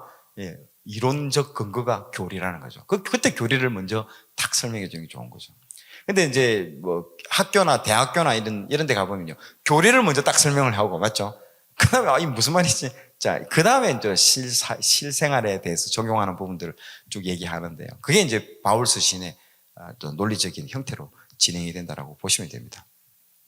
자, 그리고 어린 양 대신 예수 그리스도는 자신의 보배로운 피로 우리를 대속해 주셨다라고, 이제 아들에 대한 얘기가 1장 19절에 나오죠. 오직 흠없고 점없는 어린 양 같은 그리스도의 보배로운 피로 된 것이니라. 아멘. 이렇게 아들에 나오고, 이제 마지막 성령님에 대해서 나옵니다. 성령 하나님은 이 복음을요, 우리에게 전해주시고 우리가 믿을 수 있게 해 주셨다라는 거죠. 1장 12절. 이 섬긴 바가 자기를 위한 것이 아니요 너희를 위한 것임이 계시로 알게 되었으니 이것은 하늘로부터 보내신 성령을 힘입어 복음을 전하는 자들로 이제 너희에게 알린 것이요 천사들도 살펴보기를 원하는 것이니라. 아멘. 이 베드로 사도는요, 고난받고 있는 성도들이 이 은혜를 기억하고 이 은혜에 굳게 설 수 있도록 방금 우리가 성부 하나님, 성자 하나님, 성령 하나님, 이 삼위의 하나님 은혜를요, 정언하고 있는 것입니다. 여러분, 이 삼위일체 이론이요, 상당히 어려운 이론입니다. 정말요. 이건 웬만큼 설명을 하지 않으면요, 자칫 잘못하면 이단으로 넘어질 가능성이 많은 게 그렇습니다. 그래서 제가 이번에 신학교 갔는데요, 어떤 교수님을 만났는데 이분이 낸시 랭이라는 그 여자 알죠? 그 여자가 나와가지고 신학 펀치인가 신학 펀치라는 어떤 프로그램도 했는데 거기에 나오셨던 분인데, 그분이 삼위일체론에 한국 독일에서 공부하고 오신 분인데 설명을 해주는데 정말 잘하시더라고요. 일반 성도들이 궁금해하는 거 있지 않습니까? 그 삼위일체 잘 몰라서 그런 거예요. 예를 들어서 이런 거예요. 물이 있어요, 얼음이 있어요, 수증기가 있어요. 여러분 비슷하죠? 이게 다 이단적인데요. 그래서 굉장히 여러분, 요게 성부 하나님, 성자 하나님, 성령 하나님, 이 삼위일체 이론에 대해서는요, 상당히 조심하고 정확하게 알 필요가 있습니다. 그래서 조만간에 요거 다 마치고 나면 그 교수님을 모시고 설명을 아주 쉽게 잘 해주시더라고요. 그분하고 이제 수업 마치면 커피숍에 앉아가지고 그분하고 계속 얘기를 많이 나눕니다. 나중에 한번 제가 그건 따로 한번 말씀을 한번 드릴게요. 그 진짜 조금 좀 복잡하더라고요. 그걸 제가 정리를 좀 할 필요가 좀 있습니다. 그건 나중에 제가 한번 말씀을 좀 드리도록 할게요. 자, 3번, 은혜에 굳게 서라. 되겠습니다. 베드로 사도는요, 이 은혜를 받은 이들에게 이제 이 은혜에 굳게 서기 위하여 여러 가지 이제 권면의 말씀을 이 베드로전서에서 전해주고 있습니다. 첫 번째, 선을 행하라고 이제 되어 있습니다. 네. 아니, 고난받고 힘들어하고 있는데, 아니, 선까지 행하라고? 아니, 그냥 견디고 그냥 참아내면 안 되냐? 왜 선까지 행하라고 얘기하느냐? 이제 이렇게 얘기할 수 있는 것이죠. 이제 이 이유에 대해서 설명을 하고 있습니다. 자, 3장 13절. 또 너희가 열심으로 선을 행하면 누가 너희를 헤아리요? 라고 딱 되어 있습니다. 이 말씀을 통해서 여러분, 이게 공격이 최고의 수비입니다, 여러분. 축구할 때나 우리 스포츠 경기 보면요. 계속 쉴 새 없이 공격해 보세요. 저기 우리 쪽에 공격을 할 수가 없습니다. 최고의 수비는요, 공격입니다, 공격. 이게 마찬가지로 우리가 전도하러 나가든지 우리를 선을 행하든지 이렇게 적극적으로 나서게 되면 이 모든 것들이 오히려 역전되는 거예요. 그래서 이 부분들을 선을 행하는 방식으로 열심으로 선을 행하라고 이렇게 권면을 하고 있습니다. 두 번째, 선을 행하고 받는 고난은 참으라고 되어 있습니다. 야, 이것도 참. 그런데 문제는요, 그렇게 선을 행해도 계속 고난 당할 수 있다라고 여러분 여기서 말하고 있습니다. 참 이게 충격적인 거죠. 보통 우리가 여러분 일반 사람들도 왜 선을 행하냐고 물어보면요, 축복 올 것이라고 생각한대요. 지금 미국의 유명한 오타니라고 그 있잖아요, 야구 선수. 만달리나 이 표가 있어요. 이렇게 딱 이게 자기의 목표에 대해서 딱 하면 종이 죽기가 다 있어요. 종이 죽기. 왜 그러냐? 복이 온다라고 생각해요. 축복, 행운이 온다라고. 일반인들도 그렇게 생각하는데도요. 선행을 하면 복이 온다. 나는 웃으면 복이 온다밖에 모르는데 선행을 하면 복이 온다고 생각해요. 실제로 그런 어떤 생각들을 크리스천들도 굉장히 많이 가지고 있습니다. 이게요, 믿음으로 우리가 구원받는다고 우리가 그거는 반드시 진리입니다. 그러나 사람들이 내가 선한 행위를 통해서 하나님이 나에게 더 많은 복을 주시고 그렇게 생각하는 사람이 많대도요. 조심해야 됩니다. 그런 부분들. 굉장히 그런 부분들. 그런데 여기서 베드로전서는 뭐라고 합니까? 선을 행했는데 오히려 고난을 계속 당할 수 있다라고 말을 해주고 있습니다. 진리입니다. 이게. 그게 여러분들 이제 다르다는 거죠. 이제 충격이 오는 거죠. 이제 여기서. 그러니까 더 깊어지는 겁니다. 이 신앙의 깊이가요, 더 깊어지고 있는 거죠. 일반적인 사람들이 생각하는 것과 또 아주 얕은 차원의 이제 초신자들이 생각하는 차원하고 이제 다른 차원의 어떤 세계로 좀 들어가고 있는 것입니다. 이런 구절들이. 그래서 두 번째 권면은요, 선을 행하고 고난받는 그 고난을요, 참으라고 권면해 주고 있습니다. 베드로 사도는요, 이 땅에서 신실하게 신앙생활하고 선을 행하면 형통하게 될 것이라고 절대 말하지 않고 있습니다. 그리스도인들이 아무리 신앙이 좋고 또 선을 열심히 행해도 고난을 받을 수 있다라고 말씀하고 있습니다. 그렇게 부당한 고난을 받을 때에 베드로 사도가 우리에게 권면하는 것은요, 인내를 말해주고 있습니다. 참아라고 얘기를 해주고 있다는 거죠.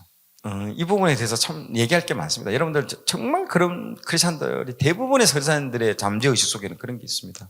정말 내가 하나님께 더 얻어내려고 주일날 봉사하고 새벽기도 나가고 뭐도 하는 그 많은 섬김 가운데 베이스가 뭐가 깔려있냐? 이리 하면 하나님이 나한테 뭐 주시겠지라고 생각이 너무 많습니다. 절대 그렇지 않습니다, 여러분. 하나님은 그렇게 기브 앤 테이크로 하는 하나님이 아닙니다. 우리는 왜 열심히 그렇게 하느냐? 그동안에 받았던 그 하나님의 은혜에 대해서 너무너무 감사해서, 그래서 하나님 더 드릴 게 없는가? 그렇게 하는 것이 정확하게 되는 것이지, 반대로 되는 게 아닙니다. 내가 이거 하면 하나님 주신다. 절대 그렇게 거래로 상대하시는 분이 절대 아니라는 걸 반드시 여러분 머릿속에 있어야 됩니다. 이미 우리에게 다 주셨다라는 걸 아셔야 됩니다. 이미 십자가상에서 우리에게 모든 사건으로 다 주셨습니다. 우리가 받았던 은혜들은 넘치고 넘칩니다. 그걸 우리가 모를 뿐이고 깨닫지 못하는 거예요. 그럼 우리가 이제 할 거는요, 반응을 해야 됩니다. 거기에 대한 반응. 그러니까 그걸 느끼질 못하니까요, 그런 자기의 열심으로 선행을 통해서 얻어내려고 하는 거죠. 그런데 그게 깨달아지는 순간, 내가 엄청난 은혜를 받았다는 깨달아낸 순간 가만히 있지를 못하는 거예요. 이 아버지를 위해서 내가 뭘 더 해드려야 될 건가, 막 기쁨이 용솟음 치면서 하는 그게 봉사며 새벽기도며 이게 정상인 것이지, 그리고 나한테는 내가 더 이상 주님께 더 바랄 게 없다라고 생각해요. 난 무익한 종이라고 이렇게 얘기하는 게 그게 핵심이고 정상이라는 겁니다. 두 번째, 선을 행하고 받는 고난을 참아라. 부당하게 고난을 받아도 하나님을 생각함으로 슬픔을 참으면 이는 아름다우나, 이렇게 다 되어 있습니다. 그런데 우리는요, 사실 이 베드로 사도가 편지를 보낸 교회들과 같은 상황에 있지 않지요. 그 당시에 이 사람들이요. 지금 우리는요, 얼마나 평안한 시기에 우리 예수 믿는다고 그렇게 조롱받고 핍박받고 이렇게 하지 않지 않습니까? 이런 시대가 아니잖아요. 자, 우리가 겪는 대부분의 고난은요, 우리 잘못 때문에 겪게 되는 고난이 대부분입니다. 경우가 그리 많죠. 그래서 2장 20절에 뭐라고 되어 있습니까? 이 구절 보면 내 옛날 생각이 나가지고 너무 좀 웃음이 나오더라고요. 죄가 있어 매를 맞고 참으면 무슨 칭찬이 있으리요. 그러나 선을 행함으로 고난을 받고 참으면 이는 하나님 앞에 아름다우니라. 아멘. 정말 정은수의 비포 애프터입니다. 비포 애프터. 네, 그렇지만 베드로 사도가 말씀하듯이 이렇게 선을 행하다가 고난을 겪는 경우도 분명히 있기는 있다라고 얘기를 하고 있습니다. 우리는요, 이 둘을 잘 분별할 수 있어야 하겠습니다. 예, 정말 아까도 제가 얘기했다시피 정말 우리 어머니 근제산다 할 때 제가 그때요, 그때 누가 보면 내가 간증을 했는데, 그때 제가 돈을 그 집을 큰 상가를 물려받았기 때문에 그 상가를 처음에는 그 김준홍 목사님 그 투레 공동체처럼 투레의 어떤 정신을 내가 본받아서 가난한 사람들을 도울 차원으로 시작을 했던 거예요. 실제적으로. 그런데 실제 내 안에 깊은 내 마음 안에는요, 돈을 사랑한 거예요. 그 사람들보다도. 그 사람들을 이용해서 내가 돈을 좀 더 벌어보고자 하는 생각밖에 없었어요. 그래서 겁도 없이 22살짜리가요, 내 그 상가집을 담보로 해가지고 대출을 엄청나게 받아가지고 빵집 3개를 딱 이렇게 차린 거예요. 그리고 가난한 사람들, 아주 먹고 살기 힘든 가난한 사람들을 투레 마을의 공동처럼 고용을 한 거예요. 자신의 가게처럼 하시라고 했거든요. IMF 터지면서 다 말아먹었습니다. 그리고 이 사람들이 일하는 걸 내가 보니까요, 왜 망하는지 알겠더라고요. 여러분들, 사람은요, 이게 변하지가 않습니다. 정말 어렵더라고요. 왜 힘들게 사는지. 그래서 내가 그때 인간에 대해서 알게 된 거예요. 아, 사람은 어떤 존재인가라는 것들을 여러분 알게 되는 거예요. 왜 사람은 훈련을 시켜야 되고 또 그걸 통해서 변화가 필요한지를 알게 된 거예요. 그래서 그 정도의 갑집을 하고 교육을 얻고 우리 어머니 전 재산을 다 싹 다 날라먹었죠. 진짜. 그런데 그 시작이 어떤 시작이었다고요? 돈을 사랑했다는 거예요. 그 사람들은 겉으로는요, 제가 어디 가서 내가 이 투레의 어떤 정신을 한번 반영하려고 했는데 이 사람들이 막 이래서 망했다라고 옛날에 다 내가 그런 말 했어요. 근데 어느 날 갑자기 기도를 하는데 하나님이 그 마음을 보여주시더라고요. 네가 돈을 사랑하지 않았냐고. 그 집을 담보로 해서 매일 일순으로 하는 거잖아요. 거기서 돈 벌어 들인 걸 이제 2부이자 3부이자처럼 돈 받아가지고 정말 그래고 다 가난한 사람도 살고 나도 부자가 되고 막 이런 시스템 있잖아요. 비즈니스의 생각 그렇게 했대요 제가요. 그러나 그 깊은 동기가 이 사업을 시작한 깊은 동기는요, 돈을 사랑했다는 거죠. 구박이죠. 실패. 다 아는 겁니다. 이런 부분들은 하나님이 알게 해주신다는 거죠. 그런 부분들을 통해서. 그래서 뭡니까? 죄가 있어 매를 맞고 참으면 무슨 칭찬이 있으리요? 아무 칭찬도 없는 거예요. 엄청난 세월을요 고생을 많이 했습니다. 그것 때문에. 그래서 집안 사람들로부터 쫓겨나기까지 하고. 근데 그게 아브라함이 갈대아 우르를 떠나는 제가 서울로 올라오게 된 결정적인 동기가 된 거죠. 아니었으면 제가 지금도 마산에 있었으면 저는 고만고만 하다가 그렇게 인생 끝났을 겁니다. 그리고 그 집이 있었으면 저는요, 신앙 전혀 저는 이런 모습이 아닐 거예요. 얼마나 부자입니까? 매달 거의 대리 월급이 4군데에서 상가에서 돈이 나오면요. 눈이 흐르멍텅하고 수금하면서 저녁에는 친구 만나서 레이저 즐기고 내가 좋아하는 거 다 하면서 주일날에 가서 또 이렇게 성경 가르치고 얼마나 아주 훈훈한 생활을 하겠습니까? 누구에게 영향을 줄 수 있겠습니까? 내 하나 만족하는 인생으로 끝났겠죠. 근데 하나님은 나를 그런 도구로 사용해가지고요, 지금 많은 사람에게 영향을 주는 그 자리로 오기까지 수많은 어떤 사건을 통해서 다루어가고 다루움을 당하게 되는 거죠. 요셉처럼요. 하나님께서 그런 것들을 통해서 다 날려먹고 온 집안으로부터 제 교회 다니고 나서부터 우리 이 집안이 망했다고 진짜 민망하더라고요. 내가 예수님 욕을 내가 다 먹게 했다고, 내가 참 복음을 다 막았다고 이래 하는 거예요. 그래서 진짜 야반 도주하듯이 내가 서울로 올라왔습니다. 모든 재산 다 잃고. 그런데 그때 진짜 야곱이 돌베개에, 맞죠? 그 베델에서 돌베개를 하고 진짜 아무도 없는 눈물을 흘리고 이럴 때 그때 만나주시더라고요. 만나주고, 그때부터 이제 하나씩 해 나가는 거예요. 참 그 인생들 돌아보면요. 하나님, 저 정말 천반지축입니다. 그러니까 제가 굉장히 여러분들에게 쉽게 설명하잖아요. 맞죠? 어려운 것도 쉽게 설명하는 게 뭔지 압니까? 완전 바닥에서 얼마나 내가 많이, 바닥을 쳤겠습니까? 별짓 짓거리를 다 해봤거든요, 내가. 인간이 할 수 있는 야곱처럼 별짓을 다 해봤어요. 결혼 전에 22살짜리가요. 그 대출 받아가지고 그렇게 돌리고. 지금 생각, 야, 참. 그러니까 인간사를 다 보게 된 거예요. 그리고 사람이 어떤 존재인가도 알게 되고, 사람을 왜 힘들는 존재도 알게 되고, 몰랐던 거예요. 그러다가 나중에 창세기 성경 공부를 하는데요. 창세기를 통해서 내 인생이 천지개벽이 일어난 거예요. 그러면서 내 이전의 모든 그 조각난, 짜그러졌던 그 퍼즐 조각들이 이제 창세기를 해보니까요. 퍼즐이 착착착착착 다 맞아지는 거예요. 이렇게. 그러면서 내가 왜 그때 그런 결정을 했고, 내가 그때 왜 그런 어려운 일을 당했고, 이런 것들이 해석이 되어지는 거예요. 그 창세기의 모든 그 사건 하나하나가 그때 내 했던 사건으로 다 연결이 되면서 너무너무 이제 하나님이 그걸 통해서 내가 알게 되는 거예요. 그러니까요, 제가요, 이제는 모든 게 해석이 되어지는 거예요. 제 인생도 해석이 되어지고, 남도 나와 비슷하게 지금 고생하는 사람 보면, 저 사람이 어떤 지금 상황인 것들도 알게 되고. 그러니까 제가 말하는 게요, 팍팍 와닿을 겁니다. 왜? 체유를 했기 때문에 그런 거죠. 내가 거기서 개고생을 해봤기 때문에 여러분, 얘기를 해주면요, 어떻게 저 사람 저런 얘기가 뭐 이렇게 구체적이고 와닿고 얘기하냐. 구체적이 않은 사람은 안 살아봤기 때문에 그런 거예요. 어디서 들은 걸 더 전달하니까 그런 거예요. 살아보면 알게 되는 그런 말들인 거죠. 그래서 참 많은 시도를 많이 했습니다, 여러분. 그런데도 아직 제가 그렇게 늙어 보이지 않죠? 하나님이 보호하사, 얼굴은 그래도 엄청 고생해서 막 늙게 돼야 되는데, 참 그렇습니다. 그래도 순수했습니다. 그럴 때마다 하나님께 매달렸거든요. 하나님 막 하면서.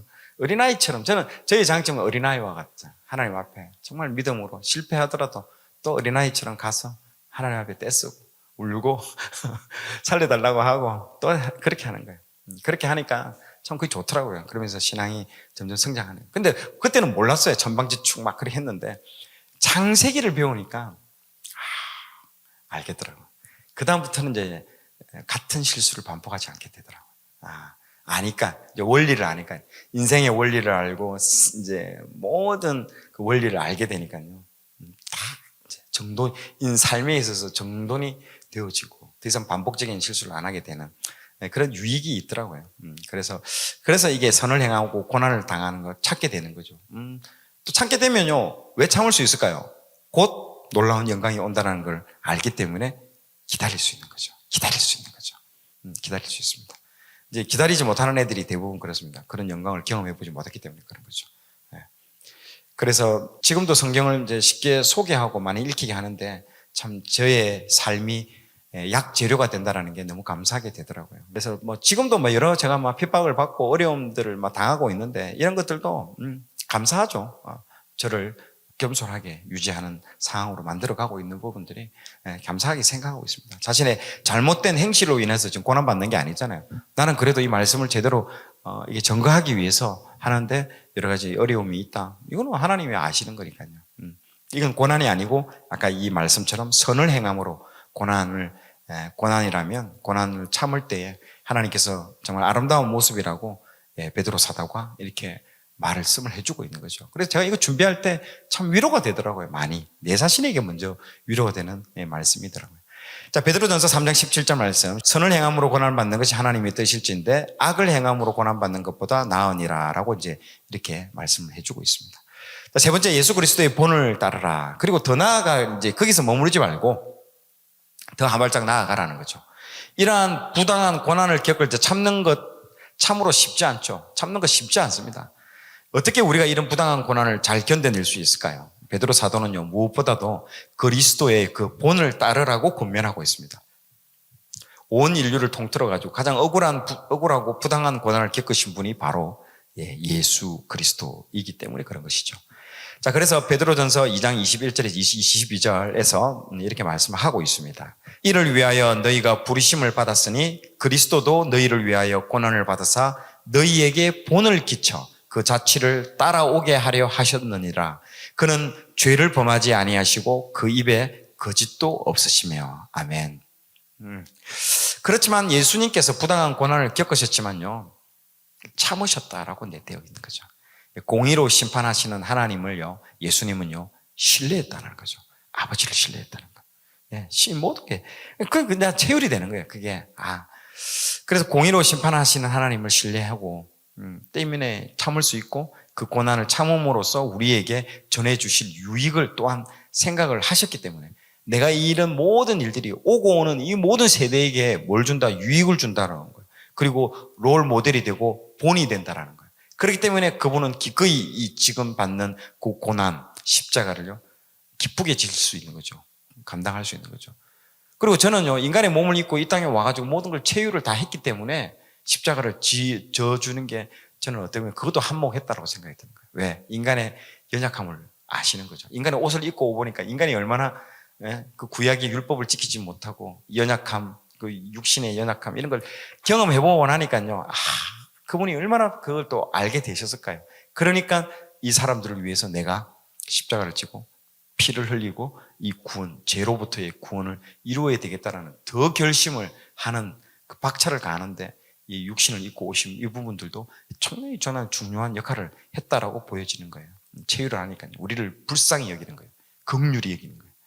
그러니까 져줄 수 있는 거죠. 부모가 그런 거잖아요. 자녀의 그 안타까운 걸 보면서 그거를 감당하는 거잖아요. 자, 세 번째 보세요. 예수 그리스도의 그 본을 따르라.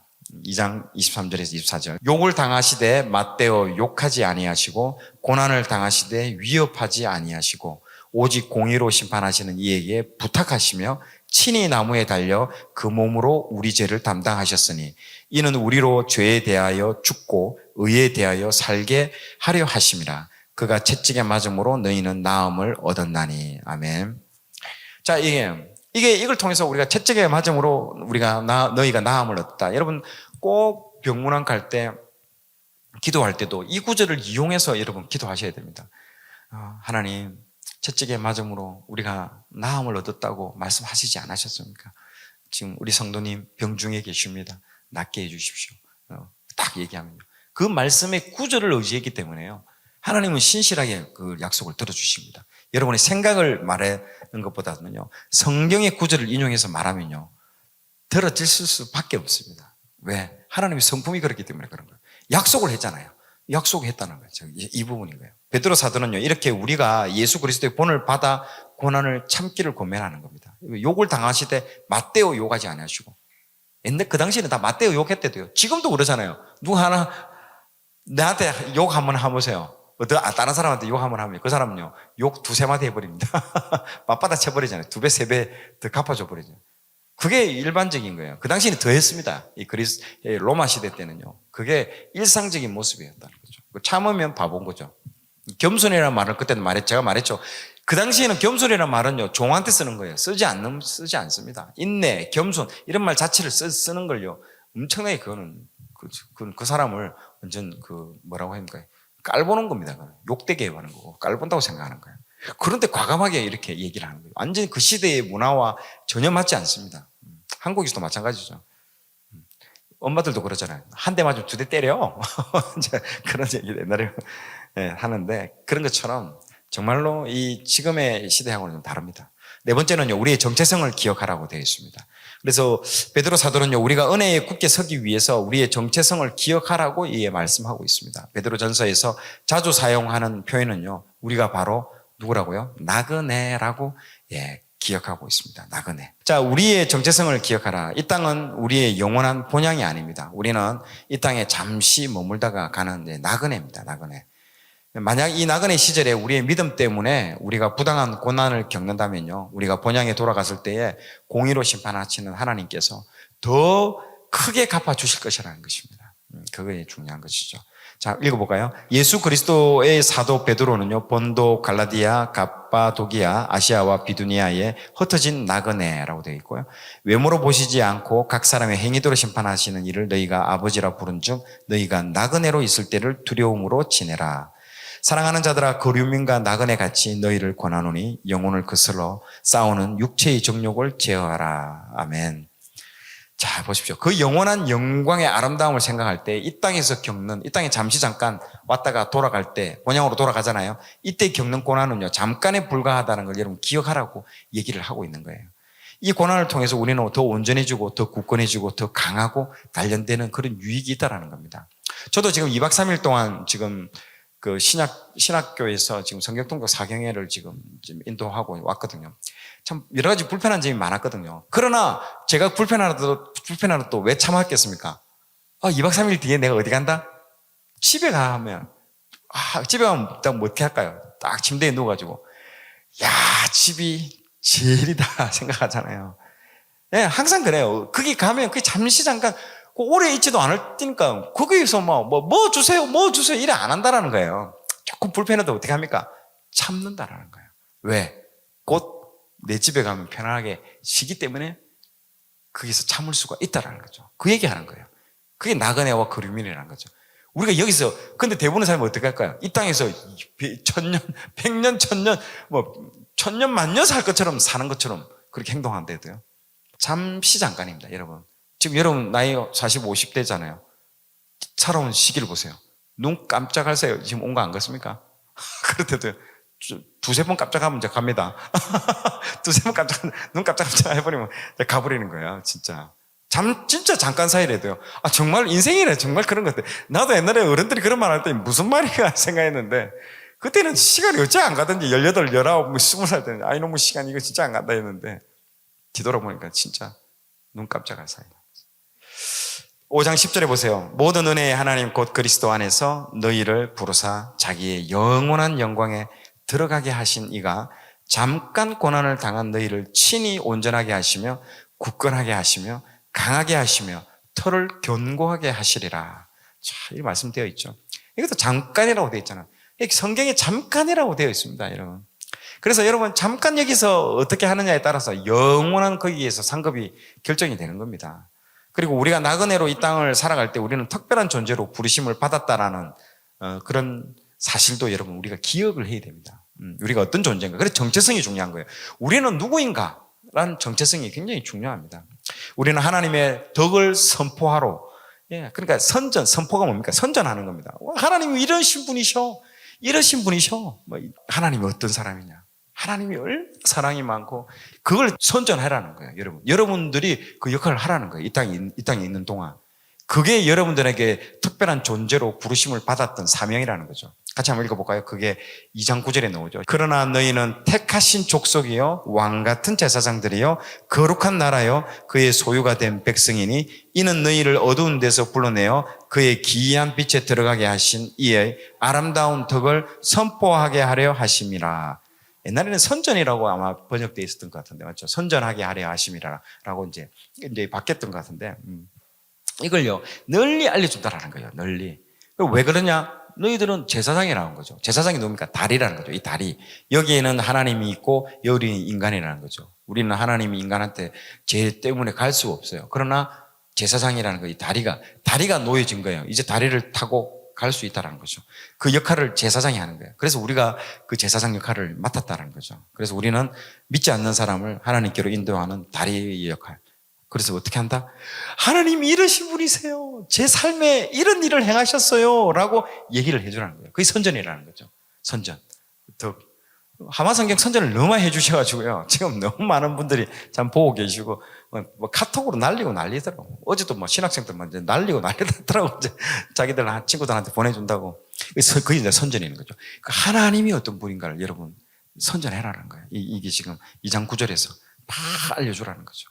그러면서 하나님의 그 어떤 덕을 알려주라는 거죠. 자, 네 번째 소망입니다. 베드로는 이 책을 통해서 소망을 강조합니다. 하나님의 약속에 근거한 소망인 것이죠. 한번 약속하시면요 반드시 지키시는, 그래서 성품이 뭐라고요? 하나님의 성품이 신실하신 하나님이라는 거죠. 한번 약속하면요 절대 변개하지 않고 어기지 않고 반드시 지킵니다. 그 약속에 근거한 소망을요 피력하고 있습니다. 자, 그래서 하나님의 은혜로 거듭난 사람들에게 이런 소망을 주십니다. 이 소망으로 말미암아 고난을 넉넉하게 이제 이기게 된다는 것이죠. 자, 여러분 이 그림 보면 바울이 로마로 호송되는 과정에서 이제 유라굴라 태풍을 이제 그 폭풍을 만납니다. 로마의 황제에게 반드시 갈 것이라는 그 소망, 약속을 듣잖아요.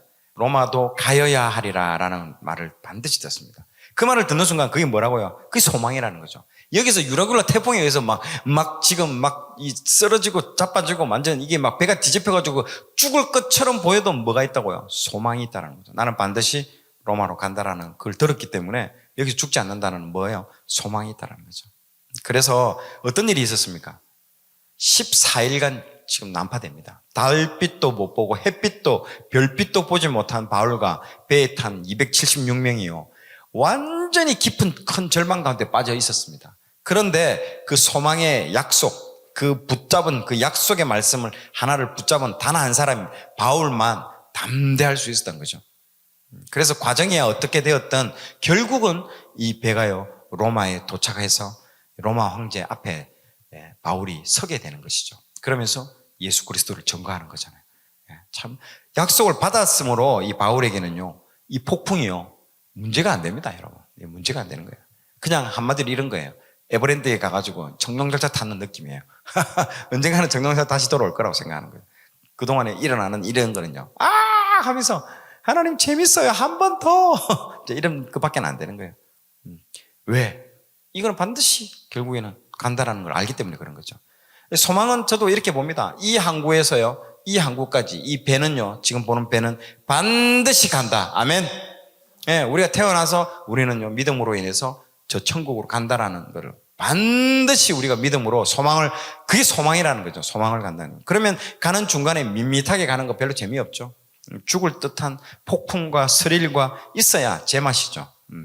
그래야 이걸 즐기는 것이 뭐라고요? 소망인 겁니다.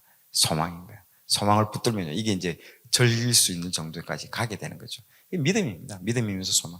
그래, 그리스도인들은요, 믿음의 분량과 사명의 경중에 따라서 시험과 시련이 다르지만요, 어떠한 어려움도 이길 수 있는 것은 하나님께서 우리에게 약속하신 것을 우리가 붙잡고 그 약속을 소망으로 가지고 있을 때에 그걸 이길 수 있다라는 것입니다. 그래서 모두 여러분들 그 언약의 약속을 붙들어야 됩니다. 그러면요, 전혀 지금 우리 앞에 닥친 어려움들은 어려움이 아니라는 겁니다. 그래서 이 소망은요, 거듭난 모든 그리스도인들에게 주어진 특권입니다. 특권, 소망. 그래서 이것을 베드로는 뭐라고 하나? 산소망이라고 얘기한 거죠. 산소망이라고 베드로는 말하고 있습니다. 자, 같이 한번 더 읽어볼까요? 우리 주 예수 그리스도의 아버지 하나님을 찬송하리로다. 그의 많으신 긍휼대로 예수 그리스도를 죽은 자 가운데서 부활하게 하심으로 말미암아 우리를 거듭나게 하사 산소망이 있게 하시며. 아멘. 우리에게 있는 이 산소망은요, 우리가 죽게 되면 끝나는 것이 아니라, 죽게 되면 끝나는 것이 아니라 죽음으로 인하여 오히려 시작되는 천국을 약속하고 있다는 거죠. 이제 죽음이 이제 시작되는 거예요. 정말 이게 역설적인 겁니다. 따라서 이러한 소망은요, 영혼의 닷과 같습니다. 닻을 내린다라고 하잖아요. 닷과 같습니다. 닷과 같아가지고 풍랑이 오더라도 세상 물결에요, 휩쓸려 가지 않습니다. 오히려 풍랑에 맞서고 이길 수 있는 것입니다. 소망이란 하나님의 그 약속의 끈을 딱 잡는 것입니다. 보세요. 그래서 약속에서 속자는요, 묵글 속으로 되어 있습니다. 묵다라고 되어 있는 거예요. 묵다. 묵글 속으로 하나님의 약속에 묶여져 있는 소망을 가진 사람들은요, 어떠한 환난과 고난과 핍박과 시련이 닥쳐와도 그런 물결에요, 요동치 않고 영혼의 닻을 탁 내리게 되어 있습니다. 닻을 내리지 않는 사람들은 배가 어떻게 될까요? 막 배가 칠 때마다 어디가 있는지를 몰라. 나는 여기 있고 싶은데, 여러분, 내가 여기 있고 싶다고 여기 있어지는 게 아니에요. 세상의 물결에 의해서요, 이리 치다 보면 어느 순간 내가 어디에 가 있는지 모르게 이상한 데 처박혀 있는 거예요. 그렇기 때문에 우리는 믿을 존재가 아니라는 거예요. 우리 자체. 내라는 존재는 믿을 존재가 안 됩니다. 내가 어디에 묶여 있다고요? 하나님의 그 약속의 말씀에 묶여 있어야 되는 거예요. 그러면요, 그게 그 말씀의 약속이요, 닻이 되어가지고 그 배가요, 움직이지 않고 그게 탁 정박하게 되고 요동치 않고 움직이지 않게 된다는 거죠. 우리 삶도 마찬가지입니다. 그렇게 말씀하고 있습니다. 결론 첫 번째입니다. 우리 베드로전서의 결론은요, 고난을 받아들여야 하는 이유입니다. 베드로 사도는 올바른 모습으로 그리스도인들의 그 삶을 살기 위해서 앞으로 다가올 그 영원한 영광에 대한 관점으로 현재 당하는 고난을요, 생각해 보라고 이제 권면하고 있습니다. 지금 너무 사람들은 현재의 고난에 몰입이 되어 버립니다. 그리고 지금 이거로 인해서 내가 이제 막 곧 죽게 된다, 그러니까 조급해지니까요, 이 시야가 어떻게 되는 줄 압니까? 닫혀져 버리는 거예요. 좁아지는 거예요. 그러니까 안 보이는 거예요, 그게. 그래서 제가 좋아하는 영어 단어 중에 beyond라는 단어가 있습니다. 맞죠? 그 너머를 볼 수 있어야 되는 겁니다. beyond처럼.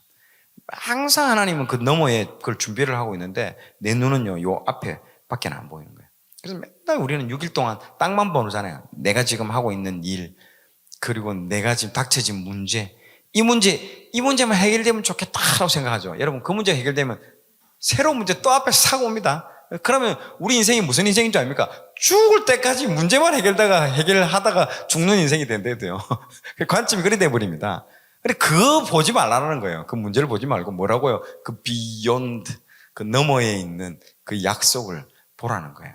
그러면요, 이거는 문제가, 이제는 문제가 안 된다는 거죠. 왜 자꾸 문제를 문제로 삼으니까 문제가 되는 거예요. 관점이 바뀌면요, 문제가 더 이상 안 됩니다. 그게, 여러분, 하나님은 그걸 원하시는 거예요. 그 단계까지 성장하기를 원하는 겁니다. 그래서 베드로후서의 핵심 키워드는요, 성장이에요. 베드로전서의 핵심 키워드는 고난이지만요, 베드로후서는요, 성장입니다. 성장. 예수 그리스도를 아는 지식으로 인해서 너희들이 성장하라고 되어 있습니다. 그게 베드로후서 맨 마지막 절에 나오는 단어가 있습니다. 그래서 성장하는 걸 원하는 겁니다. 그래서 성장 안 하면요, 평생 아까 문제만 풀다가 주님 앞에 가는 정말 초라한 인생이 되는 거예요. 그러나 아까 말했듯이 문제를 문제로 보지 않는 그런 단계까지 받아들여야만이 이제는 그 차원의 문제 차원에서 뛰어넘는 차원이 갑니다. 그래야 하나님을 더 깊이 하나님을 만날 수 있습니다. 그래서 베드로 사도는요, 올바른 모습으로 그리스도인의 삶을 살기 위해서 앞으로 다가올 영원한 영광에 대한 관점으로, 영원한 영광, 거기에 눈이 탁 포커싱이 가 있어야 됩니다. 그래서 하나님 우리에게 뭘 줬냐면 안식일을 준 거예요. 6일 동안 그 문제에만 매여 있고 땅만 보다가 일주일 동안 이 7일에 한 번 정도는 어디를 바라고요? 하늘을 바라는 거예요, 하늘을 보라는 게 뭔 말입니까? 영광을 바라는 거예요. 영광을 보고 그 문제를 해결해 주실 분이 누군지 그분을 보라는 거예요. 이 문제를 해결해 주실 수 있는 그분을 보라는 거예요. 문제를 보지 말고, 이 친구야, 6일 동안 그만큼 봤으면 됐다 이제. 그런데 주일날에도 그 문제 풀고 있는 거예요. 그럼 7일 내내 평생 그 문제만 풀고 있는 거예요. 여러분, 주일날 와서 말씀 듣는 시간에도 머릿속에 뭔 생각하고 있는 줄 압니까? 그거 생각하고 있습니다. 눈은 목사님 보고 있는데 머릿속에는요, 목사님 그거 알까 뭘까? 목사님 다 압니다. 목사님 말씀 전할 때 보면 이 말씀이 지금 들어오는 사람과 튀겨 나가는 사람이 다 보여요. 그런 사람들이 뭔 사람들일까요? 무거운 짐진 자들아 다 내게로 오라. 그 교회 예배당에까지 와가지고 무거운 짐을요, 머리 안에는 뱅글뱅글 돌아가고 있는 거예요. 이래야 돈을 더 잘 벌 것 같고, 여기 시스템을 깔아야 돈을 더, 아이고야, 참 하루 정도는 그렇게 했는데도 몸뚱아리는 여기 와 있는데 마음과 머리는 지금 무거운 짐을 지고 있는 사람들이 너무 많습니다. 그때 내가 예화 들었잖아요. 할머니 그 무거운 신장로에서 할머니가 막 무거운 걸 들고 가는데 트럭 기사가 와가지고 할머니 옆에 타세요 해가지고 트럭 기사가 태워줬는데 할머니가 계속 이고 있는 거야. 할머니 뭐 하세요? 내리세요. 이거 머리 내려야 돼요. 아이고 태워준 것도 고마운데 이거 내리면 경호가 아니죠. 머리 쥐고 있는 거예요. 우리가 예수 믿는데 그거 하고 있는 거예요. 예수를 믿고 있는데도 여전히 내 문제에 머리 짊어지고 가고 있는 거예요. 예수님을 욕되게 하는 겁니다. 그게요. 예수님을 욕되게 하는 거예요. 아주 무시하는 거예요. 예수님을 무시하는 거예요. 내려야죠.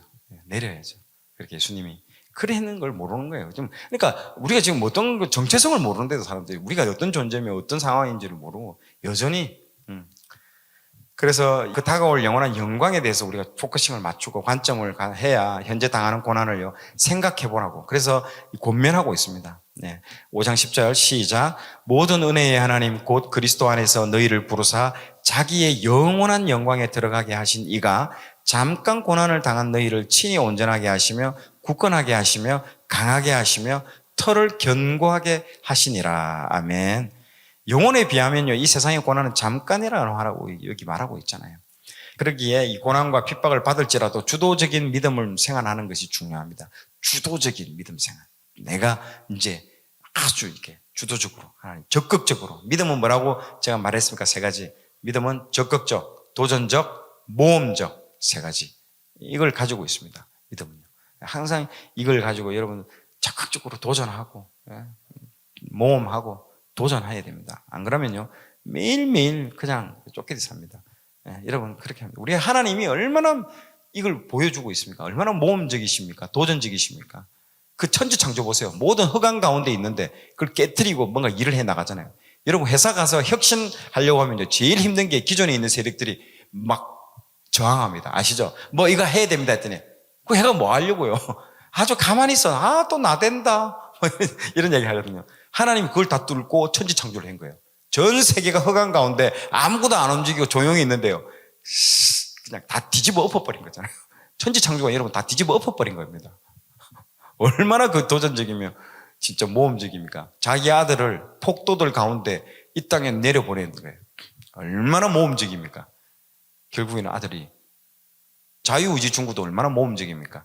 그 자유의지 가지고 자기를 배신하고 반역할 수 있는데도 그 자유의지를 준 거예요. 줬는데 그걸 참 선하게 사용할 것이라고 줬는데 이것들이 죄 짓는 데 사용하잖아요. 근데 같으면 어떻게 할까? 내가 만약에 하나님이라면 내가 한 몇백 년 살아봤는데 도저히 너희들 안 되겠다. 수고 가져와. 자유의지 다 가져와 이 자식들.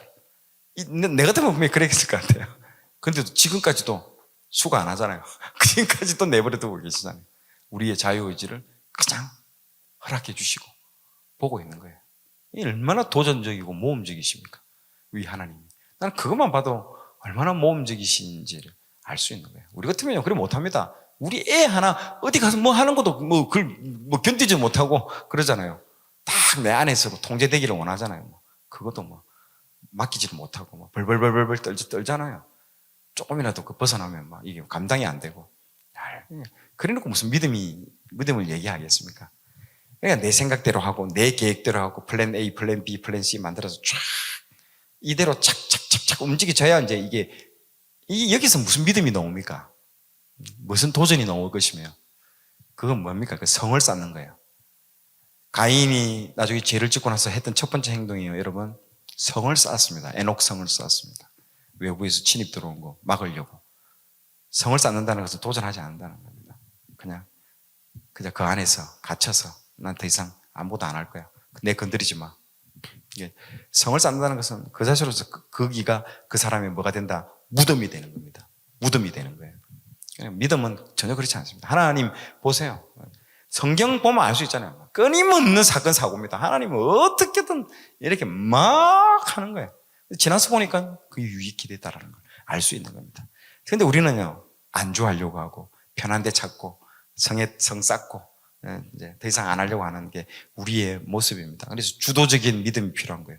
베드로 사도는요 단순히 관점을 변화시켜서 기독교인의 삶에 대한 오해와 편견을 극복하라고 권면하지 않고 있습니다. 그보다 우리의 신앙이요 예수님께서 우리를 위해서 고난 당하셨기에 우리도 그의 고난을 한번 생각해 보라는 거예요.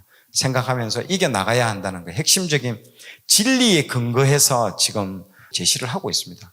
하나님을 위해서 살면서 당하게 되는 고통은요 예수 그리스도의 고난에 참여하는 것이라고 딱 말하고 있습니다. 얼마나 영광입니까? 내가 뭐라고 이 영광에 참여할 수 있냐는 거죠. 베드로가 그러잖아요. 내가 뭐라고 어떻게 십자가를 바로 달입니까? 거꾸로 달아달라고 그러잖아요. 그래서 로마에서 거꾸로 십자가에 달려 죽게 되잖아요. 그렇게 그런 전성에서 그렇게 내려오잖아요. 다가오는 그 영광에 비하면요 지금 우리가 받는 이거 잠깐입니다. 그러니까 아무것도 아니라는 거죠. 그때 다가올 영광을 못 보니까요 영원이라 해도 그건요 영원한 엄청난 내가 이런 말해도 못 알아듣는데 이 말해도 그래도 현실에 가서는요 그게 더 커 보이는 거거든요. 현실의 그 고통이요 피하게 된다는 거죠. 사람이 그게 본능입니다. 그거는요 진짜로. 그래서 사도 베드로는요 구약 속 하나님의 백성과 현재 교인들과의 유사성을요 부각시킵니다. 이스라엘과 같이 교회도 하나님의 새로운 백성으로 거룩이 요구된다고 주장합니다. 교회가 핍박과 고난을 받는 것은요 약한 세상에서 거룩하게 살고자 하기 때문에 이제 받게 되는 것입니다. 다르게 표현하자면 이 고난은 신앙생활을 해 나가는 여정의 여러분 일부라는 것들을 이제 여러분 이해를 해야 됩니다. 그래서 베드로 전서는요 수신자들이 경험했던 삶은요 구약과 신약을 성경으로 여기며 살아가는 이 현재 기독교인들의 상황과 유사하다고 정말 할 수 있습니다. 얼마나 보세요. 우리 그때 코로나 때 저렇게 해보세요. 손들어 벌 쓰고 있는 것 같다. 예, 유사하다고 할 수 있습니다. 예, 하나님의 백성은 의를 위해서 고난받아야 한다고 한다는 그 전제가 있기 때문에 의를 위해서 고난받는 자는 복되다고 얘기를 하잖아요. 예, 정말로 그런 전제가 있습니다. 그뿐 아니라 이집트에 살았던 그 요셉이나 바벨론에 살았던 다니엘처럼 또 새 친구처럼 성경은요, 하나님의 백성이 이 세상에서 나그네라는 사실을요, 다시금 분명히 하고 있습니다. 그런 의미에서 이 서신의 수신자들은 그류민과 나그네와 같은 사람들, 나그네와 같은 사람들이라고 칭하는 부분이 더욱더 우리에게 지금 와닿고 있습니다. 결론 두 번째입니다. 하나님은 왜 고난의 과정을 거치게 하는가? 왜 꼭 이 고난을 경험하게끔 만들어 줄까요? 여러분, 이 농사를 지으신 분은 알 겁니다. 농사를 짓고 나면요, 그냥 비만 살짝 오고 따뜻한 햇빛만 있으면요, 나중에 그 농사 지은 걸 까보면 뭐가 나오는지 압니까? 쭉정이만 나와요. 알곡이 없어요. 알곡은 언제 연거려지는 줄 아십니까? 폭풍, 비바람, 완전히 막 날아갈 것 같은 그 센 바람 불고 엄청난 비가 확 때리고 그걸 가운데 이 안에 곡식이 어떻게 해요? 연근다고 하는 거예요. 연근다고. 만약에요, 어떤 농부가 기도했다고 그러더라고요. 하나님, 올 여름에는 따뜻한 햇빛과 한 번씩 촉촉하게 내려주는 비만 오게 해주세요. 그리고 하나님 그렇게 들어준 거예요. 했는데 추수 때가 갔는데 곡식을 까봤더니 안에가 뭐라고요? 전부 쭉정이가 들어있는 거예요. 알곡이 없는 거예요. 왜? 폭풍이 없었기 때문에. 태풍이 없었고 바람이 없었고 그런 시련이 없는 것들은 전부 쭉정이가 되는 거예요. 우리 삶에 고난이 많고 이런 것들 지금요 최근에 주변에 크리스천들 중에 얼마나 많은 고난이 많은지 몰라요. 이제 하나님이 지금 이제 급하다는 거예요. 준비시키는 거예요. 뭘? 알곡으로 준비시키는 거예요. 알곡으로 만들려고 지금 준비시키는 거예요. 알곡으로 지금 준비시키는 급속한 지금 작업을 하고 있습니다. 급박합니다. 내가 볼 때는. 급박한 작업을 하고 있습니다. 이상한 일 당하는 걸로 생각하지 말라는 거예요. 하나님이 준비시키구나. 감사하게 생각하라는 거죠. 저한테는 미리 그걸 시킨 거예요. 요셉이 미리 이집트에 가서 고생을 시키잖아요. 그러면서 그 이스라엘을 구원을 하기 위해서 다 데려오잖아요. 미리 보내는 거예요. 미리. 그런 사람들. 하나님은 왜 고난 이 과정을 거치게 하는가? 이 알곡을 우리에게 만듭니다. 고난을 주시는 이유는요, 그 알곡을 대면서 우리의 성장 때문입니다. 성도의 이 성장 때문에. 학교에서 선생님들이 생각을 해보십시오. 학생들의 성적 향상을 위해서 우리는요, 뭘 합니까? 시험을 칩니다, 여러분. 공부만 해가지고는 애들 성적이 안 옵니다. 시험을 반드시 치게 합니다. 그리고 공부를 했는데 시험 안 치면 기분 나빠. 맞죠? 내가 공부를 했기 때문에 시험 쳐야 이게 지금 내 성적이 나오고, 내가 공부했던 게 드러나게 되는 도구가 되잖아요. 그게 시험이라는 거죠. 테스트라는 거죠. 그러면 학생들은 그 시험 공부를 하기 위해서 막 준비를 합니다. 이렇게 앉아가지고. 그러면 그 준비 과정을 통해서 뭐가 자라죠? 성장하죠? 실력이 성장하게 되는 거예요. 그리고 실제로 현장에서 시험을 딱 치게 되는 거죠. 그러면서 딱 성장하게 됩니다. 자기의 현 주소를 알게 되는 것입니다, 여러분. 선생님은 학생의 실력을 자라게 하기 위해서는요, 시험 문제를요, 쉽게 내는 게 좋을까요? 어렵게 내는 게 좋을까요? 어렵게 내는 게, 여러분, 변별력을 위해서 너무 쉽게 내면요, 노력하지 않고 풀 수 있기 때문에 여러분, 실력을 늘 수 없습니다. 그렇다고 해서 이렇게 되면 어떻게 그렇다고 해서 너무 어렵게 내면요, 어떻게 될까요? 시도조차 안 해버립니다. 포기해버리니까요. 진짜 그렇습니다. 제가 인사팀장이 있었기 때문에 어떤 목표를 할 때도요, 너무 무리한 목표를 줘버리면요, 시도 안 와요. 이거는 뭐 안 되는 거라고 시도 안 해버리고요. 너무 쉬운 거 줘버리면요, 이거 뭐 그냥 쉬운 종목계라서 별로 그 사람한테 실력이 향상이 안 돼요. 조금만 해도 그냥 끝나버리니까요. 그게 뭐냐입니까? 이게 어떤 목표냐? 내가 엄청나게 이거 손을 뻗을 대로 했을 때 뻗었을 때보다 약간 조금 더 하는 거. 그게 가장 좋은. 그래서 영어로는 뭐라 하는지 압니까? 스트레치 골이라고 합니다. 스트레치 골. 최대치로 스트레치를 했을 때에 닿을 듯 말 듯 하는 거기를 목표로 주는 게 제일 좋습니다. 시험도. 그래야 최대의 성장이 하게 되는 거예요. 근데 회사는 그걸 딱 목표, 제가 우리 전략기획팀하고 인사팀은 그런 걸 하거든요. 회사에서 각각마다, 팀마다, 개인들마다 연초에 목표를 세울 때 딱 보고, 진짜 이상하게 조금만 해도 목표 달성할 수 있도록 만든 거 전부 다 바꾸는 작업을 하는 거예요.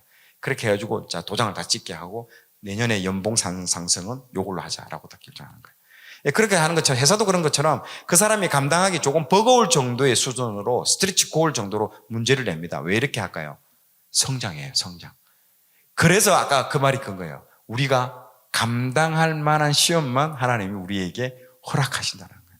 그래서 여러분이 지금 그걸 받고 있다, 어렵다, 그 여러분이 감당할 만하니까 하나님이 여러분한테 그걸요 허락해 줬다라고 믿으시면 됩니다. 정말이 그렇습니다. 그래야 학생이 성장할 수 있거든요. 성도가 성장하고 그래야 근육이 붙고 실력이 자라게 되는 겁니다. 신앙에도 근육이 붙게 되는 겁니다, 여러분. 그래서 고린도전서 10장 13절 사람이 감당할 시험 밖에는 너희가 당한 것이 없나니 오직 하나님은 미쁘사 너희가 감당하지 못할 시험 당함을 허락하지 아니하시고 시험 당할 즈음에 또한 피할 길을 내사 너희로 능히 감당하게 하시느니라. 아멘. 그래서 예수님 믿고 구원받은 이후에 성화의 삶을 살아가는 인생 학교, 우리가 살고 있는 인생 학교에서는요, 어느 한 걸음도 쉬운 게 없습니다, 여러분. 매일매일이 영적 전투의 날입니다, 여러분. 실제로 그렇습니다. 그런데 그런 영적 전투도요, 하나님이 우리가 감당할 정도의 고난들만 다 감당하는 방법으로 우리를 허락해 주시고 만들어 간다는 겁니다. 그래야 우리의 성장이 나타나기 때문에 그런 거죠. 그래서 우리가 코로나를 만난 것도 정말 우리 한국 교회를 돌아보게 하고 성적표를 주는 거라고 나는 딱 바라보게 됐습니다. 그동안에 한국 교회가 제자 훈련 그리고 사람을 세웠던 그 모든 훈련들을 시험을 치는 거잖아요. 얼마만큼 했는가? 공부 너희들 열심히 했다고 하는데 우리나라에서 보세요. 80년, 70년, 80년, 90년 한국 교회의 고도 성장 시기잖아요. 엄청난 성장을 했습니다. 기라성 같은 그 리더들 통해서 그 유명한 목사님들 통해서 한국 교회가 얼마나 양적으로 부흥이 있었습니까? 그에 대한 성적표가 뭐라고요? 코로나를 통해서 점검이 된 거예요. 그러면 이제 성적표가 나온 거잖아요. 우리의 연약함. 성적이 나오면요, 제일 좋은 게 그겁니다. 우리가 어디가 약하고 어디가 강점이고 조사해서 우리가 약한 부분을 제일 보강해야 됩니다, 여러분. 보강해야 되는 거예요. 제자 훈련이에요, 제자 훈련. 사람을 제자로 세우는 게 제일 부족한 거예요. 그러니까 다 떨어져 나가버린 거예요. 전부 다 떨어져 나가. 제자가 안 되니까요. 흔들리죠. 그러니까 그동안에 제자 훈련이 잘 안 된 거죠. 사람만 끌어모았지, 뭘만 끌어모았다. 사람이 아니고 뭘만 끌어모았다? 군중만 끌어모은 거예요. 제자를 세운 게 아니고요. 온통 군중밖에 없습니다. 군중은요, 뭐 할 때만 오는 줄 압니까? 떡 줄 때만 오는 거예요. 오배영 여호 사건 때. 떡 준다고 떡 먹고. 진짜로 이제 훈련 받을 때는요, 어디 가는 줄 압니까? 도망가 버리는 거예요. 다 도망가 버려. 도망만 가면 다행이지. 돌 들고 뭐 십자가 못 박아 죽이라고 막 그렇게 할 정도로 돼버리는 거예요. 여러분, 그래서 제자가 돼야 되지 군중이 되는 순간요, 사라지게 됩니다. 근데 제자를 세우지 않으면요, 이거는 힘들어집니다. 항상 그 삶 가운데 하나님께서 그래서 제자들한테는 꼭 그런 테스트를 주고 만듭니다. 그래서 이 코로나를 통해서 우리 한국 교회가 참 많이 돌아봐야 됩니다. 각 교회들마다 충분히 이건 하나님께서 왜 그러냐? 마지막에 가가지고 하나님 마지막 심판대에서 그거 당하면요, 이거는 돌이킬 수가 없잖아요. 그때는 하면서 끝나는 거예요. 이거는 이제는 수정할 수 있는 시간이 없어. 지금은 수정할 수 있는 시간이 있잖아요. 회개할 시간이 있잖아요. 그러니까 지금 허락해 주신 거죠. 그때 가면 끝난 겁니다. 끝난 거예요. 게임 오버. 얼마나 여러분 모골이 송연해진대도 여러분 진짜로. 하나님이 우리의 인생의 순례길이에요. 가끔은 고통을 줍니다. 그런데 그 고통이라는 상황 속에 하나님의 마음을 감추어 놓을 때가 여러분 너무나 많습니다. 굉장히 많습니다. 대표적인 예가 누굽니까? 여기 그림에 나오는 한나는요, 처음에 아이를 갖지 못하는 그 슬픔 많은 여자였습니다. 그런데 이 부림의 여인을 통해서 하나님이 드러내고 싶었던 게 여러분 뭘까요? 시대의 아픔을 드러내고 싶었던 거예요. 한나가 처음에는요, 하나님도 뭐가 없었어요. 그러니까 한나가 아이가 없는 거예요. 처음에는 내가 아이가 없어. 내 문제로 온 거예요. 하나님 아이가 없어요. 아이 주세요. 하나님, 이게 지금 불임을 극복하게 좀 애를 주세요. 내 문제로 쫙 기도를 했는데요. 그 기도가요, 쑥 들어가는 거예요. 기도가 쑥 들어가니까 뭘 만난다? 하나님의 마음을 만나게 되는 거예요. 근데 하나님 마음이 뭔지 아십니까?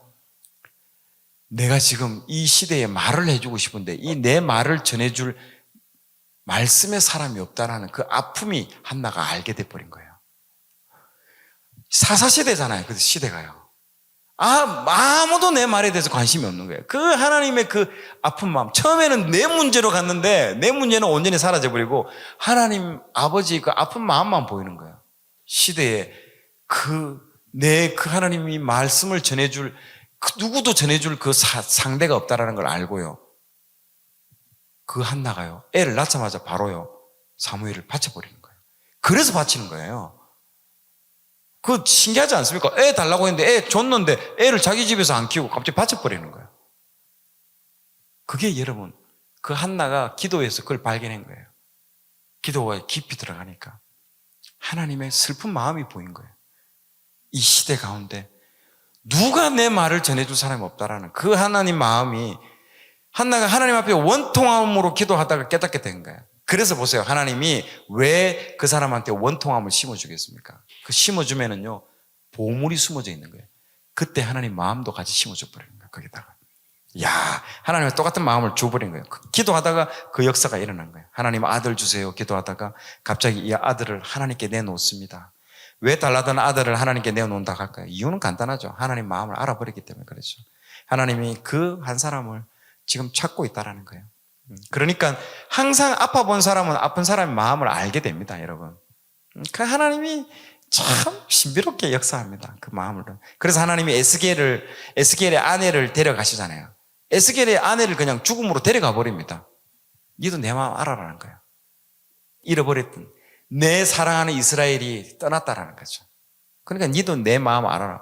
아내를 데려가 버린 거예요, 하나님. 호세아에게 엄난한 여자하고 결혼하라는 그거잖아. 아픔을 겪어본 사람만이 그 아픔을 겪는 사람을 채유라는 겁니다. 한나가 그 채유란 거예요. 한나가 뭘 채우니까 불임도 그거예요. 똑같은 거예요. 아니 뭔가 지금 옥동자를 생산해야 되는데, 이스라엘이 하나님의 말씀을 듣고 옥동자를 생산해야 되고 뭐 열매를 맺어야 되는데 열매 맺는 삶이 하나도 없는 거예요, 이스라엘 가운데. 그거 상징적으로 뭘 보여줍니까? 불임으로 보여주는 거예요. 그 시대의 아픔을, 불임이라는 시대의 아픔을 온몸으로 받아버린 거예요, 한나도.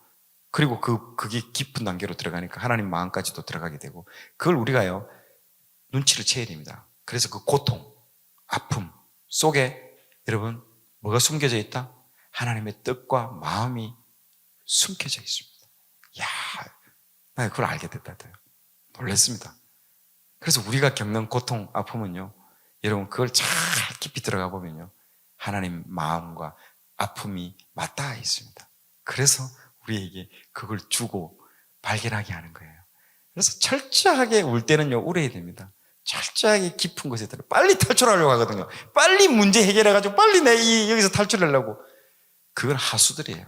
아예 깊이 한번 하나님께 들어가서 기도로 깊이 한번 들어가 보는 게 좋습니다. 그러면 알게 되는 거예요. 알게 되는 순간 내 문제는 사라지고 이제 더 이상 애 달라고 기도하지 않고요, 그 시대를 위한 그 하나님 아버지의 마음을 내가 알고 그분의 마음을 내가 시원케 해드려야 되겠다. 그러니까 그분의 마음을 시원케 해드려야 되겠다 생각하니까 그 아들을요 줄 수밖에 없는 거죠. 당연한 거죠. 그게 생략되어 있으니까 우리가 못 보는 거죠. 그렇죠. 기도하다가 갑자기 아들 받고 아들 바치는 그 사이에 이런 마음들이 생략되어 있으니까 그럼 누구만 발견할 수 있을까요? 그걸 보는 사람만 발견할 수 있는 거예요. 그래서 성경을 그냥 읽는 게 아니에요. 행간을 읽어야 되는 거예요. 행간. 성경 안에 있는 행간, 숨어있는 마음, 하나님의 마음. 그래서 아마 성경 아닙니까? 시편 119편 90, 71절. 이런 이유 때문에 고난이 유익이라고 성경은 말하고 있습니다. 시작.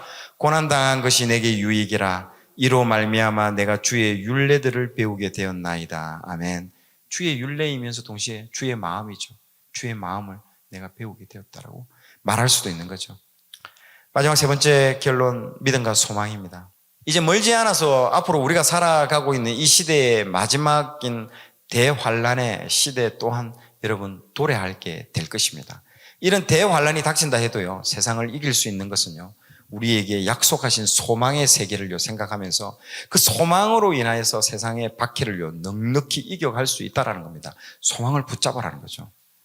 스데반도요 순교 직전에 하늘이 열리면서 하나님 나라를 바라본 거죠. 그리고 하나님 옆에 우편에 예수님이요 서 계셨습니다. 여러분 보통 예수님이 어떻게 표현됐습니까?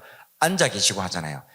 맞죠? 예수님 우편에 앉아 계시고 맞죠? 하잖아요. 근데 거기는요 서 있었다는 건요, 그 순간 벌떡 일어났다는 거예요. 벌떡 일어났다는 거죠. 벌떡. 그 스데반이 순교하는 순간 그걸 봄으로써 이런 소망 때문에 돌에 맞으면서도 뭘 지켰다? 믿음을 지킬 수 있었다는 겁니다. 사도 바울도 마찬가지죠. 선한 싸움을 다 싸우고 믿음을 지키고 달려갈 길을 다 달리고 순교까지 할 수 있었던 것은 자신을 위해 예비된 그 의의 면류관, 비욘드, 그 너머에 있는, 고난 너머에 있는 그 비욘드를 바라보는 그 면류관을 바라보았기 때문에 그 어려움도 이길 수 있었다는 것입니다. 이 세상을 이길 힘은요, 하나님의 약속에 근거한 소망을 확실히 믿을 때에 이 세상을 이기게 될 줄로 믿습니다. 예, 진짜 그렇습니다, 여러분. 어떤 사람이 어떻게 이걸 이겨낼 수 있을까요?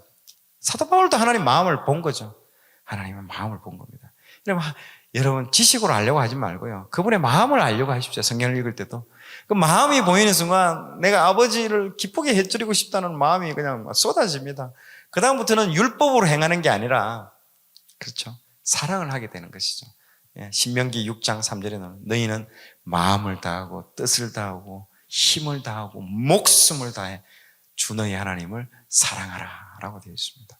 사랑하면요, 그 아버지를 너무너무 뭘 하나 더 해드릴까 기뻐하는 그거밖에는 기억이 나는 게 없습니다. 내가 돌아볼 시간이 없는 거예요. 내가 안 보입니다. 내가 사라져 버리는 거죠. 그 아버지만 보이는 거죠. 그래서 베드로 전서는 성도들에게 산 소망을 주는 책이죠.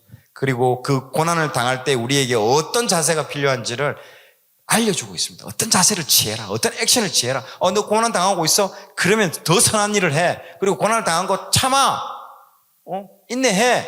이렇게 적극적으로 말을 해주고 있는 겁니다. 우리에게는 공의의 하나님께서 반드시 심판해 주실 것이다, 그런 믿음이 필요합니다. 그리고 하나님의 섭리 가운데 이 고난이 우리에게 유익을 줄 것입니다. 그리고 앞서가신 예수 그리스도의 본을 받는 믿음이 지금 우리에게는 필요합니다. 영원한 영광에 비하면요, 지금 받는 잠시 잠깐입니다. 이 고난은요, 잠시 잠깐. 아까 말했죠, 잠시 우리는 여행 나와가지고 며칠 동안 수련회 하고 있는 거예요, 한국 이 땅에서. 그런데 거기서 잠잘 때 조금 불편하다고, 뭐 불편해요. 집에 가면요, 집이 제일 좋다라고 할 때가 오는 거잖아요. 그때를 여러분 생각하면서 기다리라는 거죠. 그리고 인내해라는 거죠. 이 믿음 가지고 택하신 족속, 여러분은 왕 같은 제사장들입니다. 그리고 거룩한 나라입니다. 그리고 그 정체성에 합당한 삶을 살아가는 여러분들이 다 되시기를 소원합니다. 아멘. 자, 오늘 내용이 좋았다면 좋아요, 구독 부탁드리겠습니다. 좋아요, 구독, 알림 설정은 콘텐츠 제작에 큰 힘이 됩니다.